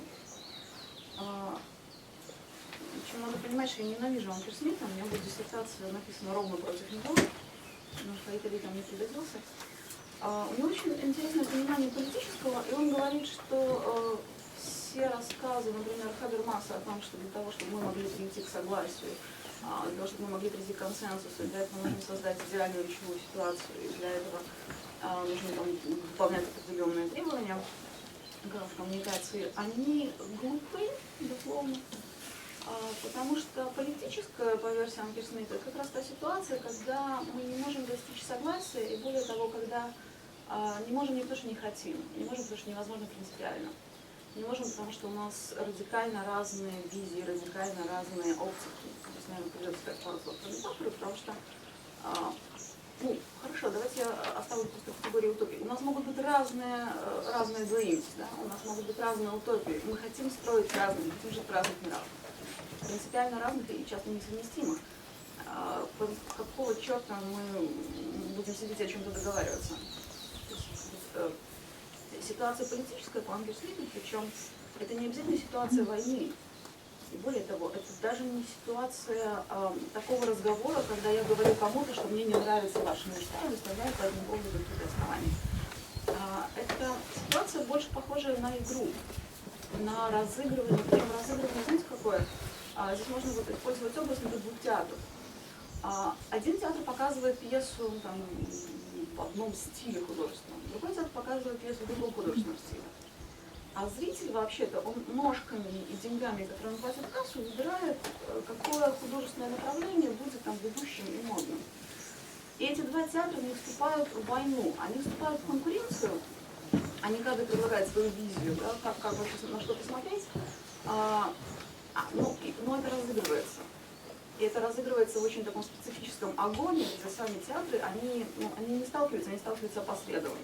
Ну, это понимание, кстати, политического, скорее, вот такое постмарксистское мув, допустим, огонь, как способ решения политических вот этих вещей. То есть нет прямой войны, а есть вот соревнование такое, определенная конкуренция, если угодно. Есть игра, Я не согласна, Павел. Там же один за всех все-таки. Это не просто конкуренция. Они в общем поле. Понятно, да, но все равно там противник это не враг, да, это легитимный враг. Да. Ну, это не тот, кого надо уничтожить. Да? Да. Это не тот, Ну, кого то есть надо это уничтожить, непонятно. это просто, фактически конкурент, если так брать, по экономической категории. Да, это Ангерсмит описывает как раз как метафору, есть одна аналогия, которой он пользуется, это метафора там, товары на рынке. Мы не будем воевать с тем товаром, который мы не хотим купить, мы просто его проигнорируем. И этот человек сам разорится, как бы все это закроется. Ну, зачем? Зачем конфронтация? Мы просто выбираем то, что нам нужно. И с этими оптиками, мечтами о жизни происходит то же самое. И когда мы говорим о дезинтеграции, например, университета, то это ситуация, когда вместе собираются люди, которые строят своим телом, своим поведением, своими практиками один и тот же университет, но при этом строят разное. Они подчиняются разным абсолютно образом того, куда они хотят идти. И вот это же прекрасная история на одной из игр, тогда еще не тысяча университета, по-моему, да, там человек, который приехал и сказал, я на такую учебу больше не поеду. Было что-то такое? То есть человек приехал на игру, но все это время был не на игре, он был на каком-то там тренинге, семинаре, да, на чем-то таком. Ему понравилось. Нет, это было еще на Киевской игре, это один брестский бывший чиновник на Киевской Я про то, что кризис начинается в университете в тот момент, когда люди реализуют разные видения. И тогда получается, что сам процесс разыгрывания этих вещей, то, какая визия будет доминировать, он должен происходить внутри университета, он должен разыгрываться, там должно быть какая-то площадка для розыгрыша. И вот здесь Ангерсмит как раз нужен еще для того, чтобы рассказать его версию происхождения современной версии демократии. Он говорит, что Франция после Наполеона попала в очень сложную ситуацию, а любую политическую систему мы должны рассматривать как ответ на определенный вызов, в который попали люди, которые эту систему изучили. Проблема была, им пришлось ее решить. Вот французы попали в ситуацию, когда были сторонники там, старого режима, вернемся к Королеву, и были сторонники революционных преобразований, и не было никакой возможности их примирить. То есть не было третьего варианта, который всех устроит. Как быть с этими двумя, тоже непонятно. А до этого, например, вот политическая система с королем во главе нейтральным по отношению к религиозным войнам, она возникла как ответ на религиозные войны. То есть у нас появилась третья инстанция, которая позволяет разрешать конфликты. Она нейтральна. Но в ситуации политического конфликта после Наполеоновского, когда есть разные версии развития страны, мы не можем сделать так, чтобы государство было нейтральным. То есть у нас нет нет оппозиции, с которой можно разрешить вопрос о том, куда будет развиваться и двигаться государство. Кто прав из этих двух политических партий. В этот момент появляется механизм парламента, где происходит постоянное разыгрывание того, куда же дальше. Постоянное разыгрывание того, как же мы будем понимать себя, то есть разыгрывание той оптики, которая будет идущей на какой-то период. И мне кажется, что, например, Литвский университет в этом смысле является местом, где такой парламент есть. Такой парламент – это университетский семинар, это проектные сессии, это летние школы. Это место, где вот, примерно по Ангерсмиту происходит политическая коммуникация. Политическая в том смысле, что иногда, например, это выглядит достаточно забавно. Выходит Татьяна и говорит, у меня есть такое-то предложение, у кого есть другое? просто ни у кого больше нет другого. Ну, понятно, какая оптика там, и какая стратегия развития является ведущей. Бывают какие-то альтернативы. И бывают какие-то альтернативы, но тогда как это проверяется? Это проверяется абсолютно там, в режиме товаров на рынке, но слово другое. Самоопределение. Кто-то готов реализовывать эту линию, кто-то готов за нее бороться. И тут выясняется, что этот товар никто не будет покупать, никто не будет вкладывать в него силы, время, там, инициативу и так далее. И оно проигрывает само по себе. И происходит вот это разыгрывание здесь и сейчас, и таким образом преодолевается потенциальный кризис. Медиация. Достаточно много, и плотность коммуникации достаточно высокая для того, чтобы можно было все это решить. Шарики в этом смысле по-другому, потому что, я говорю, там нет смысла дискутировать о том, как должен быть университет. И там есть еще один плюс, потому что, кстати, интересная вещь, которая совпадает, и было решение. Там, вообще говоря, менеджеры — это люди, которые изначально являются учеными, ну там в данном случае здесь методологи или близкие, но это люди, которые имеют вот эту самую утопию, имеют эту самую мечту и вообще хотели бы очень в ней жить и, например, не знаю, сидеть и писать текст. Но они понимают, что для того, чтобы туда дойти, сейчас нужно делать какую-то черную и грязную работу. И это люди, которые отправляют себя в топ. Частично там, кто-то больше, кто-то меньше. Но получается, что иерархия ценностей там поставлена изначально очень жестко. И никакие другие менеджеры в этих местах не могут задерживаться. Потому что их просто, поскольку это секта, да, она просто отторгает такой формальный подход. Йола, простите, а это можно назвать академическим самоуправлением? Нет. Там утопическое самоуправление. Утопия управляет своим собственным воплощением. Но в смысле администрация, вы говорите, больше академиков все-таки. Нет. Они, если посмотреть по времени... Нет, я имею в виду по самоопределению, а не по времени. Да уже и по самоопределению. То есть они же смотрят на то, на что уходит 80% времени. Но у них иерархия ценностей там. Ну, так я про это и говорю. То есть ты себя чувствуешь больше академиком, и тогда ты реализуешь даже в административной работе больше академических ценностей. Такие все утопичные, такое впечатление, что все зависит только от иерархии ценностей. Вот если я так люблю науку, то как бы, и все будет счастливо.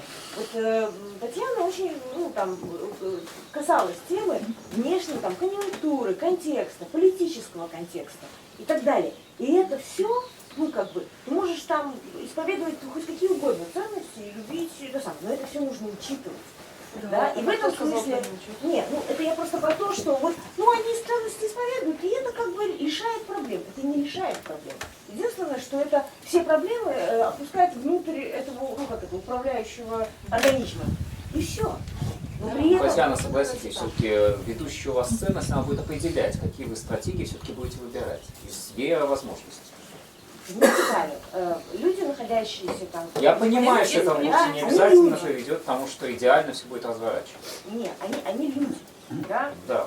И они включаются там, какие-то процессы и так далее. И не надо утопично считать, что если вы, изберете там, я не знаю, руководителем там, или не изберете, а найдете человека, который, искренне болеет за академическое сообщество, или сам академик, сам ученый, да, что не будет проблемы менеджеров и академиков. И, наконец, академики спокойно там в домике будут сидеть и, Абсолютно оправданное замечание. Другое дело, что, например, я сейчас наблюдаю достаточно молодую команду, у которой там не было 10 лет или даже 5 лет, за которые она могла выиграть. Хотя, сейчас, секундочку. Мне просто кажется, что когда возникает вопрос, академики-менеджеры, да, то решение со стороны академического сообщества, оно примерно такое: давайте найдем хороших менеджеров, такие, которые нас понимают. И они тогда будут решать проблемы так, что это вообще не вопрос найти менеджера. Это значит, что сам академик идет и становится этим менеджером. Не важно. Это такое решение. Да? Пусть он станет академик. Он же будет нас понимать. Михаил Ильич, так сам академик. Слушайте, горячая эстонская женщина. Я перестал понимать, Вы толчетесь по одному и тому же месту. Вот к тому, что Татьяна говорила, я хочу сказать, что очень большие. Да нет у кого иллюзий. Господи. У кого такие иллюзии были? Можно я просто еще одну вещь? Да, Единственное, что по поводу демократизации, если она у нас есть внутри, тогда мы можем что-то подобное поразить. И вовне у меня была параллельная мысль, которая связана с тем, что мы когда обсуждали на одной из проектных сессий то, кто должен быть выпускником, в каком образе вообще можно хватить результат, там был этот жидкий терминатор, стероид внутри. Да, и вот мне кажется, что такой продукт, да, можно произвести, в смысле, настолько гибкий, настолько легко ориентирующийся, там, подставившийся в ситуации и там, думающий быстро и качественно, его можно произвести только если в университете есть вот совершенно симметричное этому образу, ну, там, место, которое само является таким жидким терминатором внутри. В данном случае это как раз вот эти семинары. Демократическая площадка, на которой решается. То есть человек, попадая в это место, он обучается ситуации пересборки, в зависимости от обстоятельств внешних, то есть ситуации тех решений, да, которые можно принимать здесь и сейчас. И находясь в этом, он действительно может этому обучиться. Этому нельзя нужно научить теоретически, если так. Это тот случай, когда чтобы плавать, надо плавать. На этом у меня все. Да. Виола, спасибо. Какие-то комментарии или вопросы по Виоле? Вот так прицельно. Нет, у меня комментарий к этой дискуссии горячих эстонских женщин. Вот, знаете, как только мы приходим к некоторым идеальным, абстрактным противопоставлениям, там, того и другого варианта, ну, хорошо бы апеллировать вот к эмпирике. Да? А эмпирика, ну, не обязательно научная. Вот, например, для меня очень интересной фигурой является Владимир Дунаев, которого, опять же, я 20 лет наблюдал в ЕГУ и вне ЕГУ. И сегодня, как мне кажется, Дунаев один из воплотителей вот каких-то таких фундаментальных академических ценностей. Ну, Воплощение, в смысле? Воплощение и воплотитель, потому что, ну, с этим Болонским комитетом и так далее, и так далее.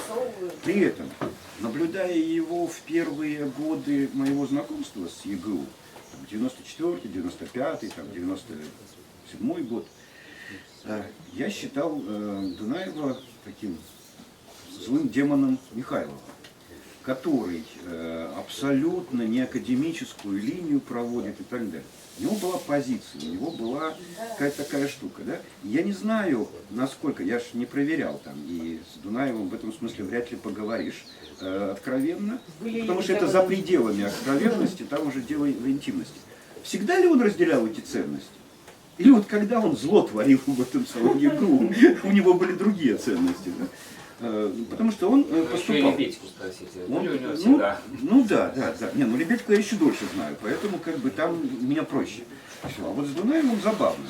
Да? Пронес ли он в чистоте свои ценности, как бы, да, все эти годы, или на разных этапах своей карьеры он поступал согласно написанной роли? Ну, это так. Владимир, я отвечу без личности, без фамилии. Просто та проблема, которая затрагивается в этом вопросе, она глубоко лично волнует, без личности, но к одной личности я могу точно публично апеллировать, это к моей собственной. Вот. И проблема, которая, ну так, называется так, трактором, да, вот просто жестоко прошлась по человеку, который там, друга моего, там, Володя Фурс. Это проблема, вот оно чего касается. Это вот как раз по поводу сложности институциональной жизни. Когда академический человек занимает позицию административную, он вписывается в какую-то... Это мое глубочайшее убеждение, что здесь все-таки в администрировании есть какая-то своя логика и прагматика, которая онтологически отличается. Да, и без оценок плохо и хорошо. Так вот, когда именно академический человек оказывается вынужден, там, в силу обстоятельств, по собственной воле, неважно, когда он оказывается в положении, вот, в административной должности, наделенной, предполагающей очень серьезные, там такие высокие полномочия, то есть власть и ресурсы человеческие, ресурсы финансовые.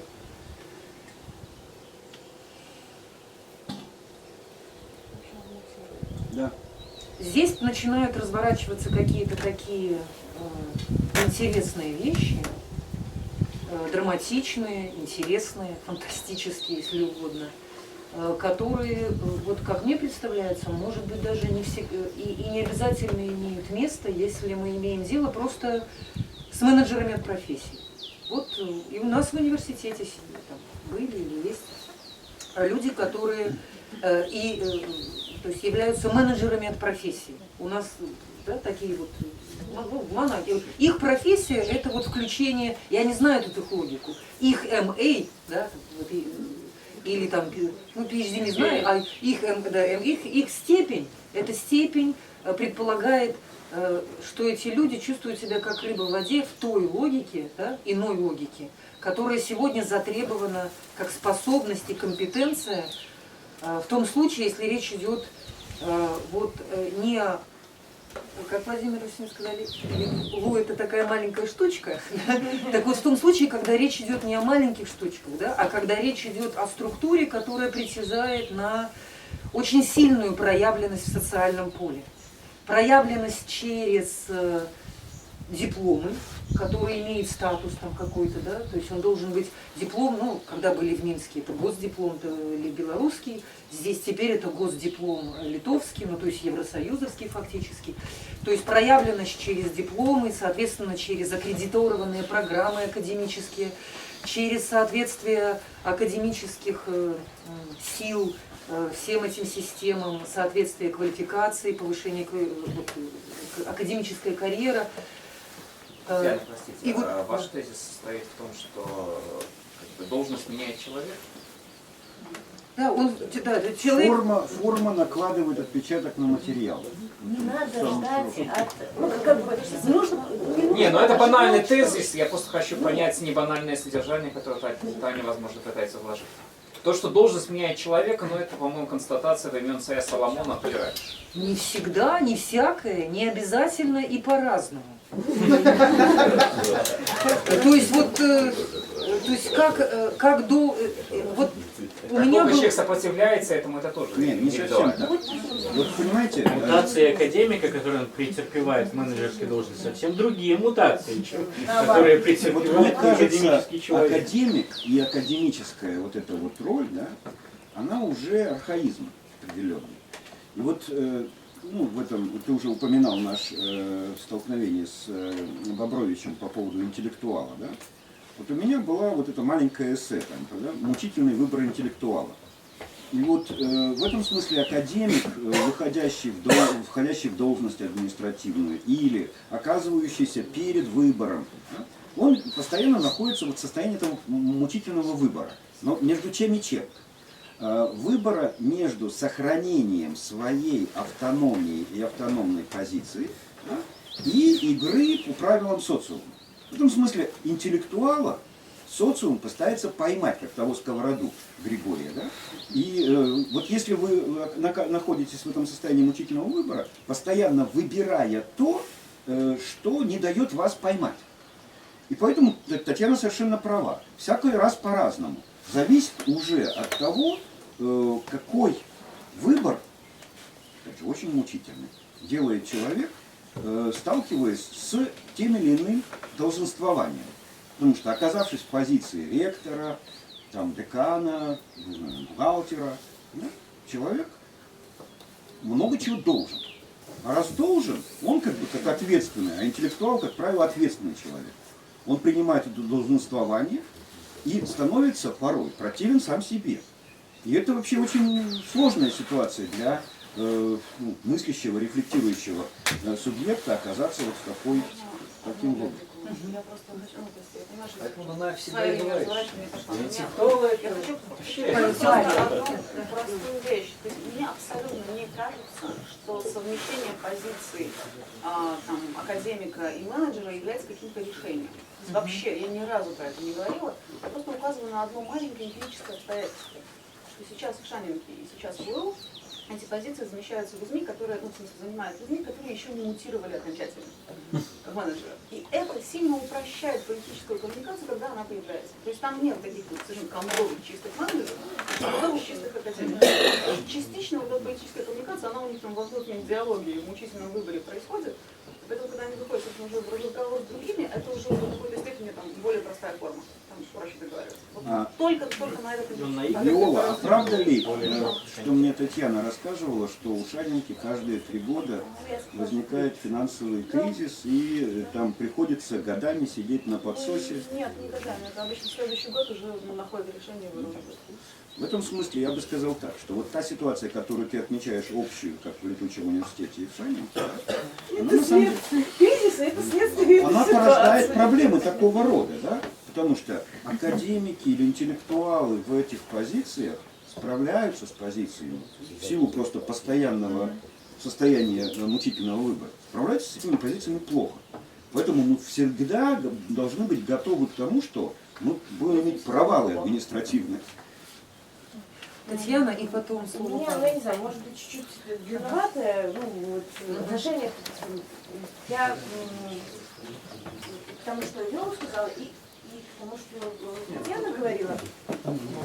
Если я правильно поняла, более основной тезис состоял в том, что вот эта организация внутреннего политического пространства, да, как постоянный процесс, ну, вот, и ты видишь это там в Летучем, как ну, там, университетский семинар, летняя школа, проектные сессии, и это дает возможность ну, вот этого там вовлечения и так далее. И как бы, в общем, так оно и есть, и оно так организовано. Но я очень благодарна Татьяне, что она стала про политическое говорить, потому что я, когда думала над темой, я как-то по-другому себе это представляла, я прочитала все эти оппозиции и подумала, что ага, Летучий в принципе не имеет этих проблем, которые, потому что он не пытается внутри университета изменить там что-то, да? А это такое маленькое экспериментальное политическое организм, который как бы изначально дает определенные ответы на эти выборы, да, и там, как-то про это думала. Но вот про политическое, и тут, не знаю, две ремарочки.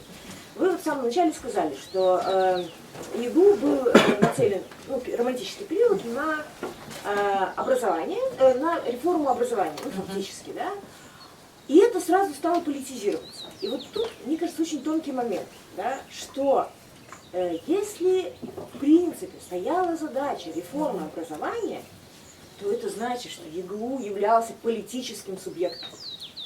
Ну вот это сейчас Маскевич любит повторять, когда он говорит, когда, Миленкевич сейчас с этим национальным университетом эту идею развил, и у него был такой, слова такие, он говорит, я решил уйти из политики и заняться университетом. Ну что мы ему говорим, вот наконец вы придете в политику, потому что строить национальный университет – это самое, что ни на есть политика.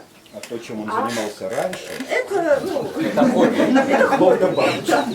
И вот как бы, и мне кажется, что вот это неулавливание, да, этого момента, что как бы если, то есть вот университет, там, постоянная там, революция и так далее, что университет изначально является политическим субъектом, для страны, например, да? Ну только своеобразный. Вот Татьяна подчеркивала эту разницу. Это не картинная политика. Да, но дальше идет, Татьяна несколько раз употребляла слово политизация. И вот политизация в нашем значении это нечто такое, это как бы маркер нелояльности, еще чего-то, но это не политика.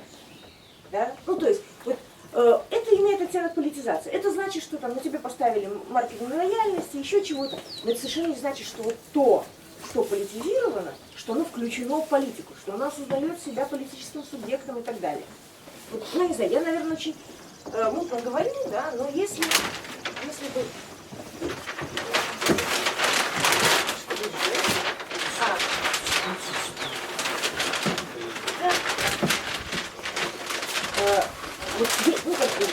Для меня сам тезис о том, что университет, связанный с идеей университета, причем практически с любой из идей университета, это в любом случае, по сути, политический субъект в обществе. Да?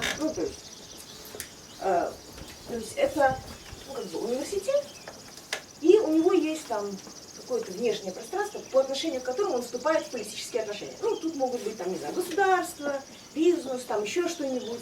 Да? Он политический субъект. Любой университет. В принципе, любой, который... Нет, не любой. Подождите. Вот когда мы говорим об университете, который работает с мышлением, да, который, в принципе, не включен там, в воспроизводство этой системы, да, а направлен там, на развитие мышления, на развитие преобразования и так далее. По крайней мере, далеко не любой. хорошо. Тогда то, что мы здесь обсуждаем, ЕГУ, как Татьяна, если верить ей, как он планировался, летучий университет, он изначально политический субъект.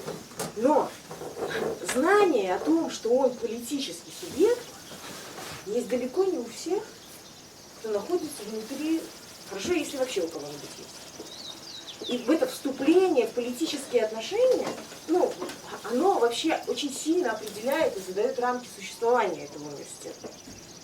В том числе и ЕГУ, да? Но для ЕГУ это, когда вы говорили про политический инфантилизм, это не только про внутренний политический инфантилизм, да? Но и про то, что те внутри, кто там находится, да, они не осознают себя этим политическим субъектом, и у них нет общих оснований, в том числе для разговора о том, чем мы являемся для более широкой системы. Да. И в этом смысле я бы сказала даже так. Политический инфантилизм по отношению к вот этой большой ситуации, да, он рождает политический инфантилизм внутри, потому что, по большому счету, нам нечего отстаивать, особенно пока все хорошо. Вот, и вот та ремарка, которую я хотел сделать, это то, когда внутренняя политическая борьба начинает разворачиваться преимущественно по поводу административных процедур и правил управления, это такое очень низкое содержание политического задает в университете. Без включения этого общего контекста, обсуждения роли и миссии университета. Политика не стратегического, а тактического, может быть. Как-то так, да. И в этом смысле, когда я сказала Федору Кадровичу, что не дождетесь, да, я имела в виду и это тоже. Те, кто, если уже внутри политики университета, внутри политики университетского пространства, да, те, кто удерживает вопросы политические внешние, а плюс еще вы говорили про эту конъюнктуру внешнюю, да, когда этот маленький боеснаряд, в общем, обеспечивается еще и извне на самом деле, да, и должен как-то согласовываться. Они всегда будут выигрывать у тех, у кого, грубо говоря, нет внешних целей и внешних этих самых, да, то есть они просто будут, они будут, я не знаю, подкупать, делать лояльными, и так далее. Они будут всегда выигрывать, потому что они держат, другие рамки держат ресурсы. Ресурсы не в смысле только денег, да, а знания, понимание ситуации и так далее. В этом смысле, Таня, я добавлю, что университет всегда включен в политику, большую, маленькую и так далее, но иногда он становится субъектом политическим через субъективацию и осознание, а чаще он является инструментом политической деятельности. Вот Гумбольдтовский университет, например, да, на протяжении столетия существования, он являлся инструментом большой немецкой политики, а не субъектом. Я не про это. Да. И, и в этом смысле наличие, ой, мамочки, то, что говорила Виола, инфраструктурно, наличие проектных сессий, летних школ и так далее. То есть формальные инфраструктуры ничуть нас не продвигает в сторону нормального университета и эффективности, политической деятельности здесь, эффективности здесь, если находящиеся внутри не готовы включаться в эту политическую борьбу, а готовы, то есть есть этот инфантилизм, да, в принципе, достаточно удобное место. Особенно оно просто тут не занимает у людей весь рабочий день и всю жизнь, да, и в общем, и эта проблема не того, кто занимает здесь какие позиции администратора, а это проблема самоопределения и вообще, в принципе, этого, политического самоопределения и понимания университета как политического пространства, как внутри, так и снаружи. Мне кажется, что этот вопрос... В смысле такого постоянного возобновления рефлексии, в плане того, как себя позиционировать. И в этом смысле, когда вы говорите, я сейчас просто не знаю, что происходит в ЕГУ, и когда вы сказали, что мы там сами выходили на донорские конференции, да, это попытка вообще, я так понимаю, наконец схватить этот внешний контекст. И быть соразмерным, или соответствующим для того, чтобы вести внутриполитическую борьбу. Тогда надо рамки. Академичная супольность все равно не может сесть априори, не может сесть на кассу. Да? То з якого бадуна вона буде займатися політично? Іла буде займатися внутрішньою наукою. Ну так То тогда... есть, коли Єна Чекайте. ресурси розподіляє, да, і ніколи, як ви кажете, і справді не буде, да, ну то і Я фізично, кажу, політично. сподіваюся, я кажу про два Ну, складники. так і є. Ну, ось як я розумію, я кажу про два складники. По-перше, це наявність структури, ну, структури прийняття рішення, там, ну, не веду, ці ось, ну, як ми спробуємо робити там, структури, постійні розмови про те, там, куди ми йдемо, як ми йдемо і так далі. Так? Наявність цієї структури, але другі компоненти такі ж, бо навіть зараз, мені здається, більш важливі. Гэта ну, як бы, роўнасць у магчымасці абмяркоўваць нейкія праблемы. Бо вось гэта, ну сапраўды гэта такая інфантыльнасць і разуменне, што ну тут вот Павел тут кажа, так нормально зараз ну, вось, палітычныя ці там ну, дэмакратычна ангажаваныя праграмы, яны вельмі там прывабныя. Ну, зараз абсалютна не такая палітычная кон'юнктура. Абсолютно. И вся ваша приватность, вы можете ну, как бы, лечить там все, что завгодно. Не, ну сэнсе. Вот гэта вось Андрей казаў, гэта быў самы акупальны праект Не, экалагічны. почекай. На той час. На На той той час була час. такая політична кон'юнктура. Зараз Яна інша меняется, політична кон'юнктура. яна, ну, больше за то, там, ну, то бок для того, как обмярковывать нормально на роўных, ну, куды ісці, трэба, ну, так само вось гэта все ну, трымаць. І вось гэта, ну, такая мара прекрасная, что про то, что, ну, як бы, академічна супольнасць зможа, ну, просто в стабильной ситуации, ну, як бы не думать про это, а нормальные такие правильные это, менеджеры, они... Это абсолютная мара. И я думаю, что проблема политичной инфантильности, ну, политичной в этом смысле. Не в смысле, что мы там, мы за демократию и все такие, ну, правильно. Да. Понимание, Понимание, в полном объеме контекста собственной жизни. да, политики, как внутренней, так и внешней, это, ну, мне Маеш на кажется, одна из ўвазе главных удзел проблем. у гэтым стратэгічным планаванні, вызначэнні мэтаў Адекватный стратэгічных. Ну, я і маю на ўвазе. Адекватный удел. Рефлексивный удел, вызначенный удел. Это гульня в одной команде. Коли тебе ресурсов нема, то обмерковывать те ресурсы, кто здобывая их, распределяя, ну, можно легко. Господар Валентин, А у Я кого прошу они есть? прощения, Евгений Ты, Алексеевич, кто прошу их здобывая прощения. ресурсы. Я бы хотела сейчас, Татьяна, Все, у нас как-то так время истекает катастрофически. Я хотела бы предоставить вот возможность или предложить высказаться вот Светлане и Павлу, поскольку предварительно предполагалось, что будут какие-то высказывания то есть из перспективы их опыта. Поэтому, вот, коллеги, если есть желание что вбросить в копилку этого разговора, пожалуйста. Я, честно говоря, так и не придумала, что такого конструктивного могу сказать, чтобы продолжить. Можно дискуссию. деструктивно. Потому что У нас я, с этим тоже полный я периодически, вернее, постоянно теряю нить дискуссии. И как-то сложно понять, какого элемента не хватает и чем можно дополнить. В общем-то, тот нарратив по поводу ЕГУ, который вы предложили, я как бы абсолютно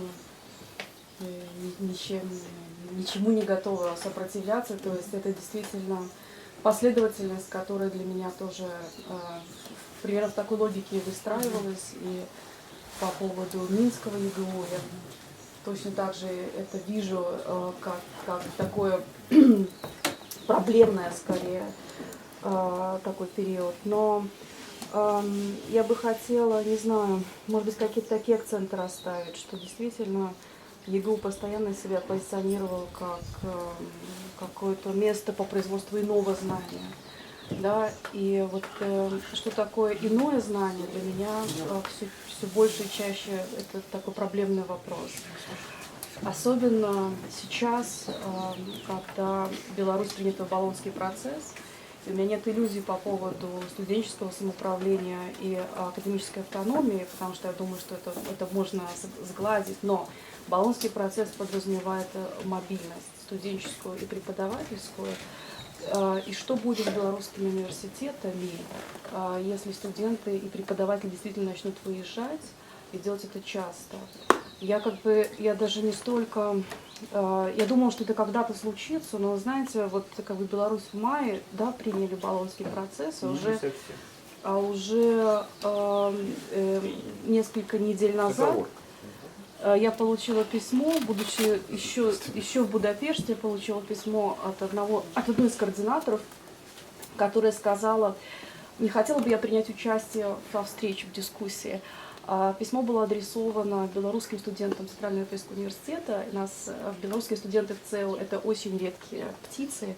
Нас очень мало всегда там. Магистерских студентов 3 человека, PhD студентов 2 человека на весь университет. Это при том, что там в этом году магистрантов выпустили 660 человек, да, и из них только 2 человека вышло, и белорусов. Да. То есть можете себе представить, то есть нас нашли, нас пригласили на встречу по поводу, чтобы мы поделились своим опытом учебы за границей с белорусскими чиновниками. И к письму прилагался файл со списком этих чиновников. И это был какой-то очень фантастический список, то есть там были ректоры и проректоры ведущих там крупнейших университетов, которые с делегацией 1 июля поехали в Будапешт. Вас послушать. Я думаю, что я не одна была в программе, да. Думаю, что это была Очень достойный ответ, Светлана. большая интенсивная программа, но в том числе как бы нас, но в итоге мы не смогли, потому что у нас уже заканчивался учебный год, мы все уехали. Я предложила встречаться в Минске, почему бы...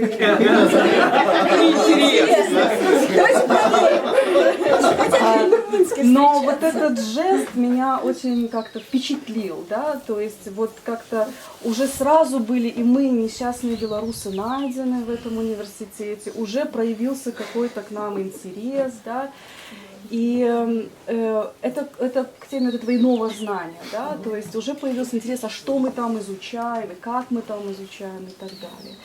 И в этом смысле мне очень любопытно, что будет происходить с ЕГУ, и какую позицию будет занимать ЕГУ, и будет ли эта позиция трансформироваться в связи с тем, что белорусские вузы вынуждены, да, я как понимаю, что дорожная карта, которая прилагалась к Болонскому вступлению, она все-таки не публичная, да, там публичная, потому что есть какие-то условия, которые все-таки они все известны, да.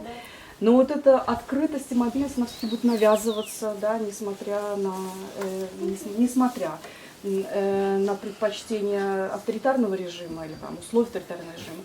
Как это повлияет на позицию ЕГУ? Да? И сможет ли ЕГУ и дальше говорить, что предлагает иное знание? Да? Если студенты смогут целый год проучиться, не знаю, в Европе. Да? Вот. И второй момент, который для меня, вот как бы в моем таком мышлении о ЕГУ, постоянно, последние годы присутствовал очень долго и до сих пор, это соотношение сообщества, университета как сообщества и университета, ну вот как Виола там написала, завод по производству знаний, да, и сюда можно еще другие метафоры там, принести, это производительность, это продуктивность, которую требует коммерциализироваться опять сюда же от университета. Дилемма между сообществом и вот таким заводом, не знаю, она остается для меня проблемой, потому что в ЕГУ, честно говоря, я не сбежала в Будапешт, это был сознательный уход, потому что я поняла, что я не понимаю, что происходит в университете. Вот как бы это какие-то несовместимые ценности, да. То есть на каждый день на постоянном уровне принятия разных решений сталкивалась с тем, что я не понимаю, вот как совмещаются эти две ценностные системы. С одной стороны, от меня хотят участия в сообществе коллег, равных, разделяющих общие ценности и так далее. С другой стороны, от меня требуют вот какой-то такой совершенно нечеловеческой продуктивности, что я должна там, читать много курсов, защищаться, писать, публиковаться и так далее, и так далее, и так далее. И причем рейтинг выстраивается исключительно по продуктивности. Да? Как с этим совмещается, я не могла найти ответ, поэтому я решила, что как бы на этом можно поставить точку. Мои поиски продолжились в ЦЕУ, потому что мне было очень любопытно посмотреть, как там вот эта производительность, да, совмещается с идеей сообщества, потому что ЦЕУ всегда был таким университетом, который идеи сообщества очень сильно проговаривал и разным образом манифестировал, до сих пор это все очень актуально. И это совершенно тоже, ну как бы это другой ответ, другая попытка ответа на этот вопрос. Но в ЕГУ я пока не нашла, да, ответа на этот вопрос, не вижу его пока. я имею в виду, что ВЦО предлагает какой-то ответ на вопрос соотношения вот этих коммерческих элементов, да, и такого сообщества единодумцев. Что происходит в ЕГУ, для меня в этом смысле пока непонятно. И какой ответ будет, как это все будет у нас относиться, непонятно. То есть дезинтеграция, когда там, не знаю, каждый сам за себя начинает работать, жить, участвовать в университете. Соединиться ли обратно это в какое-то сообщество, не знаю, людей, которые готовы друг друга поддерживать, да, то есть под сообществом я, наверное, в этом смысле понимаю не только людей, которые имеют общие ценности, но и готовы друг другу помогать, да, и поддерживать в разных ситуациях. Когда эта поддержка будет вообще видна и соединяться, и вообще возникнет, это, не знаю, пока я не вижу. И мне интересно, будет ли она. Вот. То есть вот такие реплики. Еще раз повторю, что иное знание связано с Болонским процессом, и вторая реплика связана с университетом как сообщество, в этой связке с университетом как коммерциализированное такое предприятие по производству знаний. Как найти баланс между ними. Пожалуйста. Спасибо, Светлана. Я просто совсем коротко могу сказать, что я действительно это в аннотации было обозначено, мне кажется, одна из самых таких живых проблем, ну или не проблем, а генерирующих напряжение, развлечений, когда университет это может пониматься как институция, а может пониматься как сообщество. И вот несовпадение этих измерений, да, этих идентификаций, оно вот с ним связано очень много. За этим стоит очень много сложностей таких, драматических. Павел. Я понимаю, у нас времени совсем ничего, поэтому я постараюсь достаточно кратко. Я так понимаю, понял, точнее, прагматику моего приглашения к участию в этом обсуждении не в том, что я могу говорить за ведущий университет, тут и так много за него спикеров, вот, а за счет того, что у меня есть более чем 10-летний опыт работы и участия в государственных белорусских университетах, технологический университет сначала, а потом белорусский государственный. В общем, эти институции в чем-то похожи, кроме того, что их объединяет общее родимое пятно, что это государственные университеты, и у них есть общий признак государственного университета. С другой стороны, там ситуация технологического усугублена мощным еще авторитарным воздействием ректора, соответствующего тоже внутреннего диктатора, внутреннего авторитария, а в ВГУ все-таки за счет его, видимо, масштабов, ну вот какая-то такая шлихетская вольница, она все равно сохраняется. При том, что там гайки постоянно закручиваются и, в общем-то, стараются держать тоже в таком системе ручного управления все процессы. Если говорить про, у нас получается вот просто альтернатива, да, тут постоянно речь шла про негосударственные университеты и там, где свои кризисы, свои вызовы и так далее.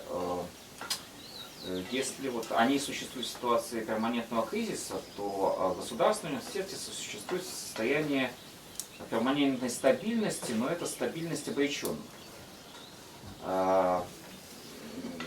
Состоящая в том, что здесь вопрос о мере политического, он уже как бы решен заведомо, решен давно.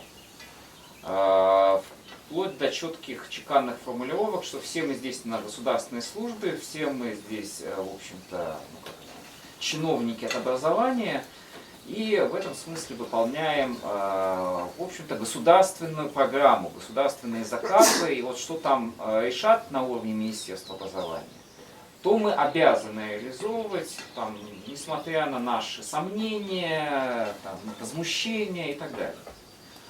И с этой точки зрения происходит сознательный отказ от всяческих форм проявления политического, то есть совершенно единичными такими робингудскими попытками как-то повлиять на политику Министерства образования, допустим, с точки зрения там, попытки писать туда письма, как-то там что-то делать, но это на уровне просто отдельных каких-то академиков, которые по каким-то причинам не хотят с этим смиряться. А в общем и целом доминирует установка на то, что изменить в принципе ничего не дано, и надо приспосабливаться к обстоятельствам. То есть академическое сообщество соглашается со своей сервильной функцией в университете. Идет четкая дихотомия. Вот есть университет как административный проект, и он именно отвечает за стратегическое там позиционирование университета. Академики отдельно. Академики занимаются сугубо, как я уже говорил, сервильными функциями, предписанными их позициями в этом университете. И они себя не противоставляют администрации в политическом смысле, но скорее в таком образожизненном смысле. Вот есть как бы администрация, которая нас пытается там прессинговать через менеджмент качества, через какие-то другие вещи, а мы вот уходим в стратегию партизанской борьбы. И эта партизанская борьба превращается в такие рода, такие локальные фрондерства, которые позволяют некоторым формам свободной академической жизни существовать, но совершенно бессистемно, не стратегично и так далее. То есть, что я имею в виду? Например, в том же технологическом, несмотря там на всю, как я уже сказал, выстроенную двойную вертикаль Министерства образования, выстраивающую госполитику, и вертикаль ректорскую, там мне, допустим, удавалось производить вне логики этой системы такие формы академической жизни, как, допустим, свободные исследовательские семинары или свободную вот эту коммуникацию исследователей, но это была форма, которая никак не затрагивала, допустим, внутренней академической жизни университета. Туда было практически невозможно втянуть собственных коллег. Я уж не говорю там о каких-то там других факультетах. В БГУ здесь ситуация еще более свободная, как кажется. То есть тут тоже можно пытаться организовывать какие-то такие, там, приглашать зарубежных профессоров периодически. Тебя могут поддержать. Там. Ты можешь организовать тоже какие-то мероприятия такого научного или исследовательского плана. В принципе, это может не найти сопротивления. Но по большому счету это именно, я бы квалифицировал как партизанские какие-то такие движения, связанные с тем, что вот на локальном этом уровне факультетов, кафедр, могут позволяться определенного рода движения, не ломающие, в общем-то, общую канву структуру отношений в университете. И позволяющие так фигу в кармане держать по отношению там, к общей образовательной политике и вот говорить, ну мы все понимаем, мы понимаем наше место, но вот у нас еще как бы осталось там это шляхетский гонор, поэтому мы иногда можем выйти на крылечко и пальнуть из пистолета в небо. Да? В этом смысле продемонстрировать, что шляхта еще есть. Да? Но, соответственно, как бы, все проблемы стратегического, там, миссии университета, идеи там университета в современной Беларуси. Это все тот уровень, который в государственных вузах вообще отсутствует. Как, в принципе, какая-то осознаваемая стратегия академиками или даже администрацией. Тут окончательно как бы, решение принято в пользу того, что как государство решает, так мы и действуем. И оставляется небольшой люфт для выпуска пара, связанный вот с тем, что отдельным академикам позволяют там, вот, иногда пошалить в пределах их вот, маленького люфта возможностей. Это избавляет от кризисов, финансирование стабильное, понятное. Как правило, ну вот есть, конечно, сейчас проблемы с тем, что государство наше еще больше обеднело и не может содержать того количества преподавателей, что могло раньше. Но это уже проблема такая, опять же, решаемая чисто административными способами. Тут уже как это, на кого жребий выпал, кого дракон указал когтем, того и съели. Сожалеть об этом не стоит. Ну вот такая вот ситуация, как мне кажется, если вкратце характеризовать позицию госвузов. Я бы добавил пару слов, потому что я тоже в госвузе. И я бы сказал, что вот та свобода, о которой говорит Павел, она, конечно, в БГУ в большей степени выражена, чем в других вузах. Но она есть и в других вузах. Но она, понимаете как, она как бы вот в этом зазоре между прагматизмом, связанным с финансами, и идеологией. То есть, в принципе, иногда можно что-то совсем необычное, то, что не стоит денег, но потом вдруг просыпается идеология, да, и тогда просыпается страх, а вдруг как бы чего не вышло. Ну, например, я вел для студентов семинар абсолютно добровольно. Мы обсуждали какие-то проблемы, и это, в принципе, ну, никак нельзя было включить в план там, и так далее. Вот твоя инициатива. Но так как это имело немножко хотя бы политическую окраску, то тут включается уже момент, а вдруг? И У нас тогда то же самое.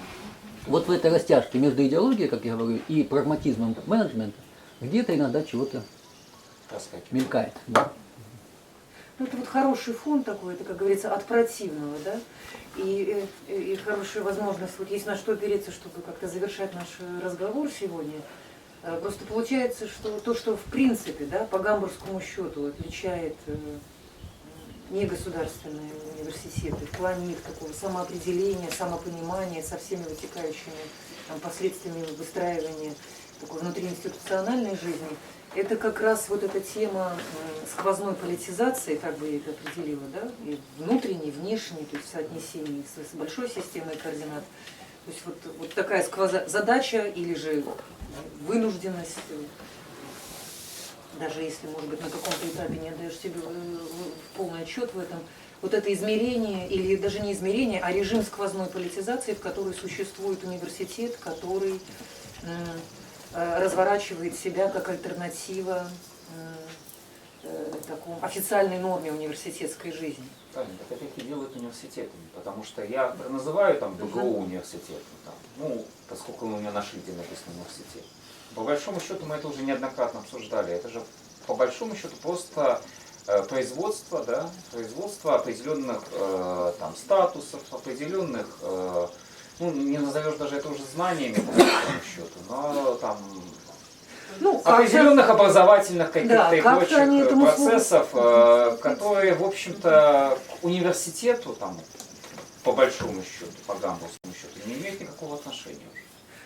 Ну вот, если так ригористически говорить, что университет это та структура, образовательная структура, которая работает в режиме сквозной политизации, то здесь есть еще один момент, я хотела бы на этом завершить, и он как-то сегодня у нас намечался в разговоре, но вот надо, наверное, его довести до такого логического конца, то есть предъявить как позицию.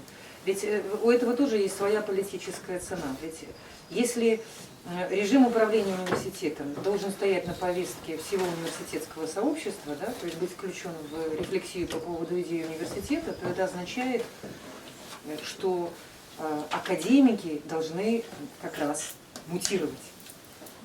То есть, да, то есть они должны быть одновременно. То есть не измениться, да, то есть даже мутировать, они должны стать такими гибридными субъектами.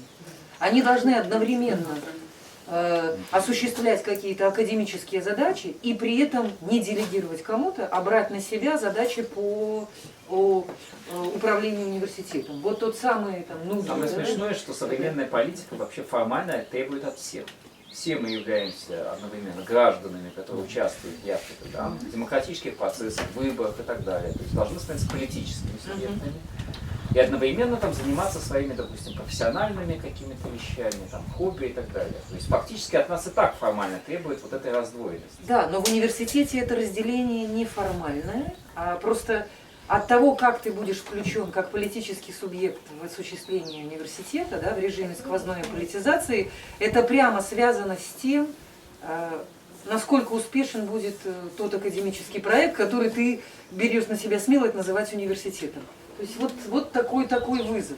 И вот именно на этот вызов, как вот это, Павел, отчасти на вопрос, там, насколько массовым была платформа или не массовой, конечно, вот именно на этот вызов, вот, ну, понятно, что так, чисто психологически или антропологически далеко не все готовы отвечать.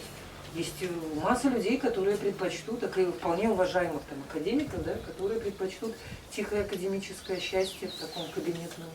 А скажите, насколько это вообще потому что на западных университетах академическая, административная работа включена, в общем-то, в обязательную... Да, это реализуется, в том-то и дело, это не такая уж... То есть человек не может сказать, я только пишу статьи, преподавание, Нет, административная работа... Может, но на Западе эта позиция завоевывается очень долго. такую позицию, к такой позиции человек, если приходит, а их очень мало статистически, это full профессоршип. Ну, наверное, Вот. да. Это единицы. Да, да. А так для всех это обязательная Да. часть работы. Я бы хотела сказать, что в этом контексте вот эта дихотомия, про которую мы рассматриваем, говорим очень часто, там, менеджеры и академики, да, мне кажется, что она не полна в этом смысле, а следовало бы говорить про менеджеров, академиков и как-то политиков в университете, в смысле тех, кто занимается политикой. И в этом смысле академикам не нужно становиться администраторами. Ну, Да? так нужно, Татьяна, в том-то и дело, что нужно. Нет, Нужна вторая идентичность. На принципах ротации. Татьяна, То есть имеется в виду, многие вот если по британских аналогии вузах- с политической жизнью, да, Да. вы не обязаны идти в политику, чтобы участвовать в политической жизни. Вы можете Ну, на смотря что в нее понимать. участвовать, да. Степень участия может быть разной. Можно на принципах ротации, меняясь там раз в 3 года. Вы можете там брать на поддерживать какие-то себя. политические партии, допустим, да, активно. Нет, Вы не об этом можете- речь пойдет. Речь идет как раз о прямом включении в администрирование. Вот это возможно на принципах ротации, когда каждые там 3 или 4 года тут просто коллеги между собой делят определенные административные обязательства. И вот маленькая реплика. Да. Вот в целом как раз такая система, Ага. то есть директора магистерских, PhD-программы, даже деканы, они Меняются. они меняются, но это приводит, знаете, к чему? Что вот учебный план, который выстроен и который опробован, прокатан в течение много лет и признан как хороший, не меняется.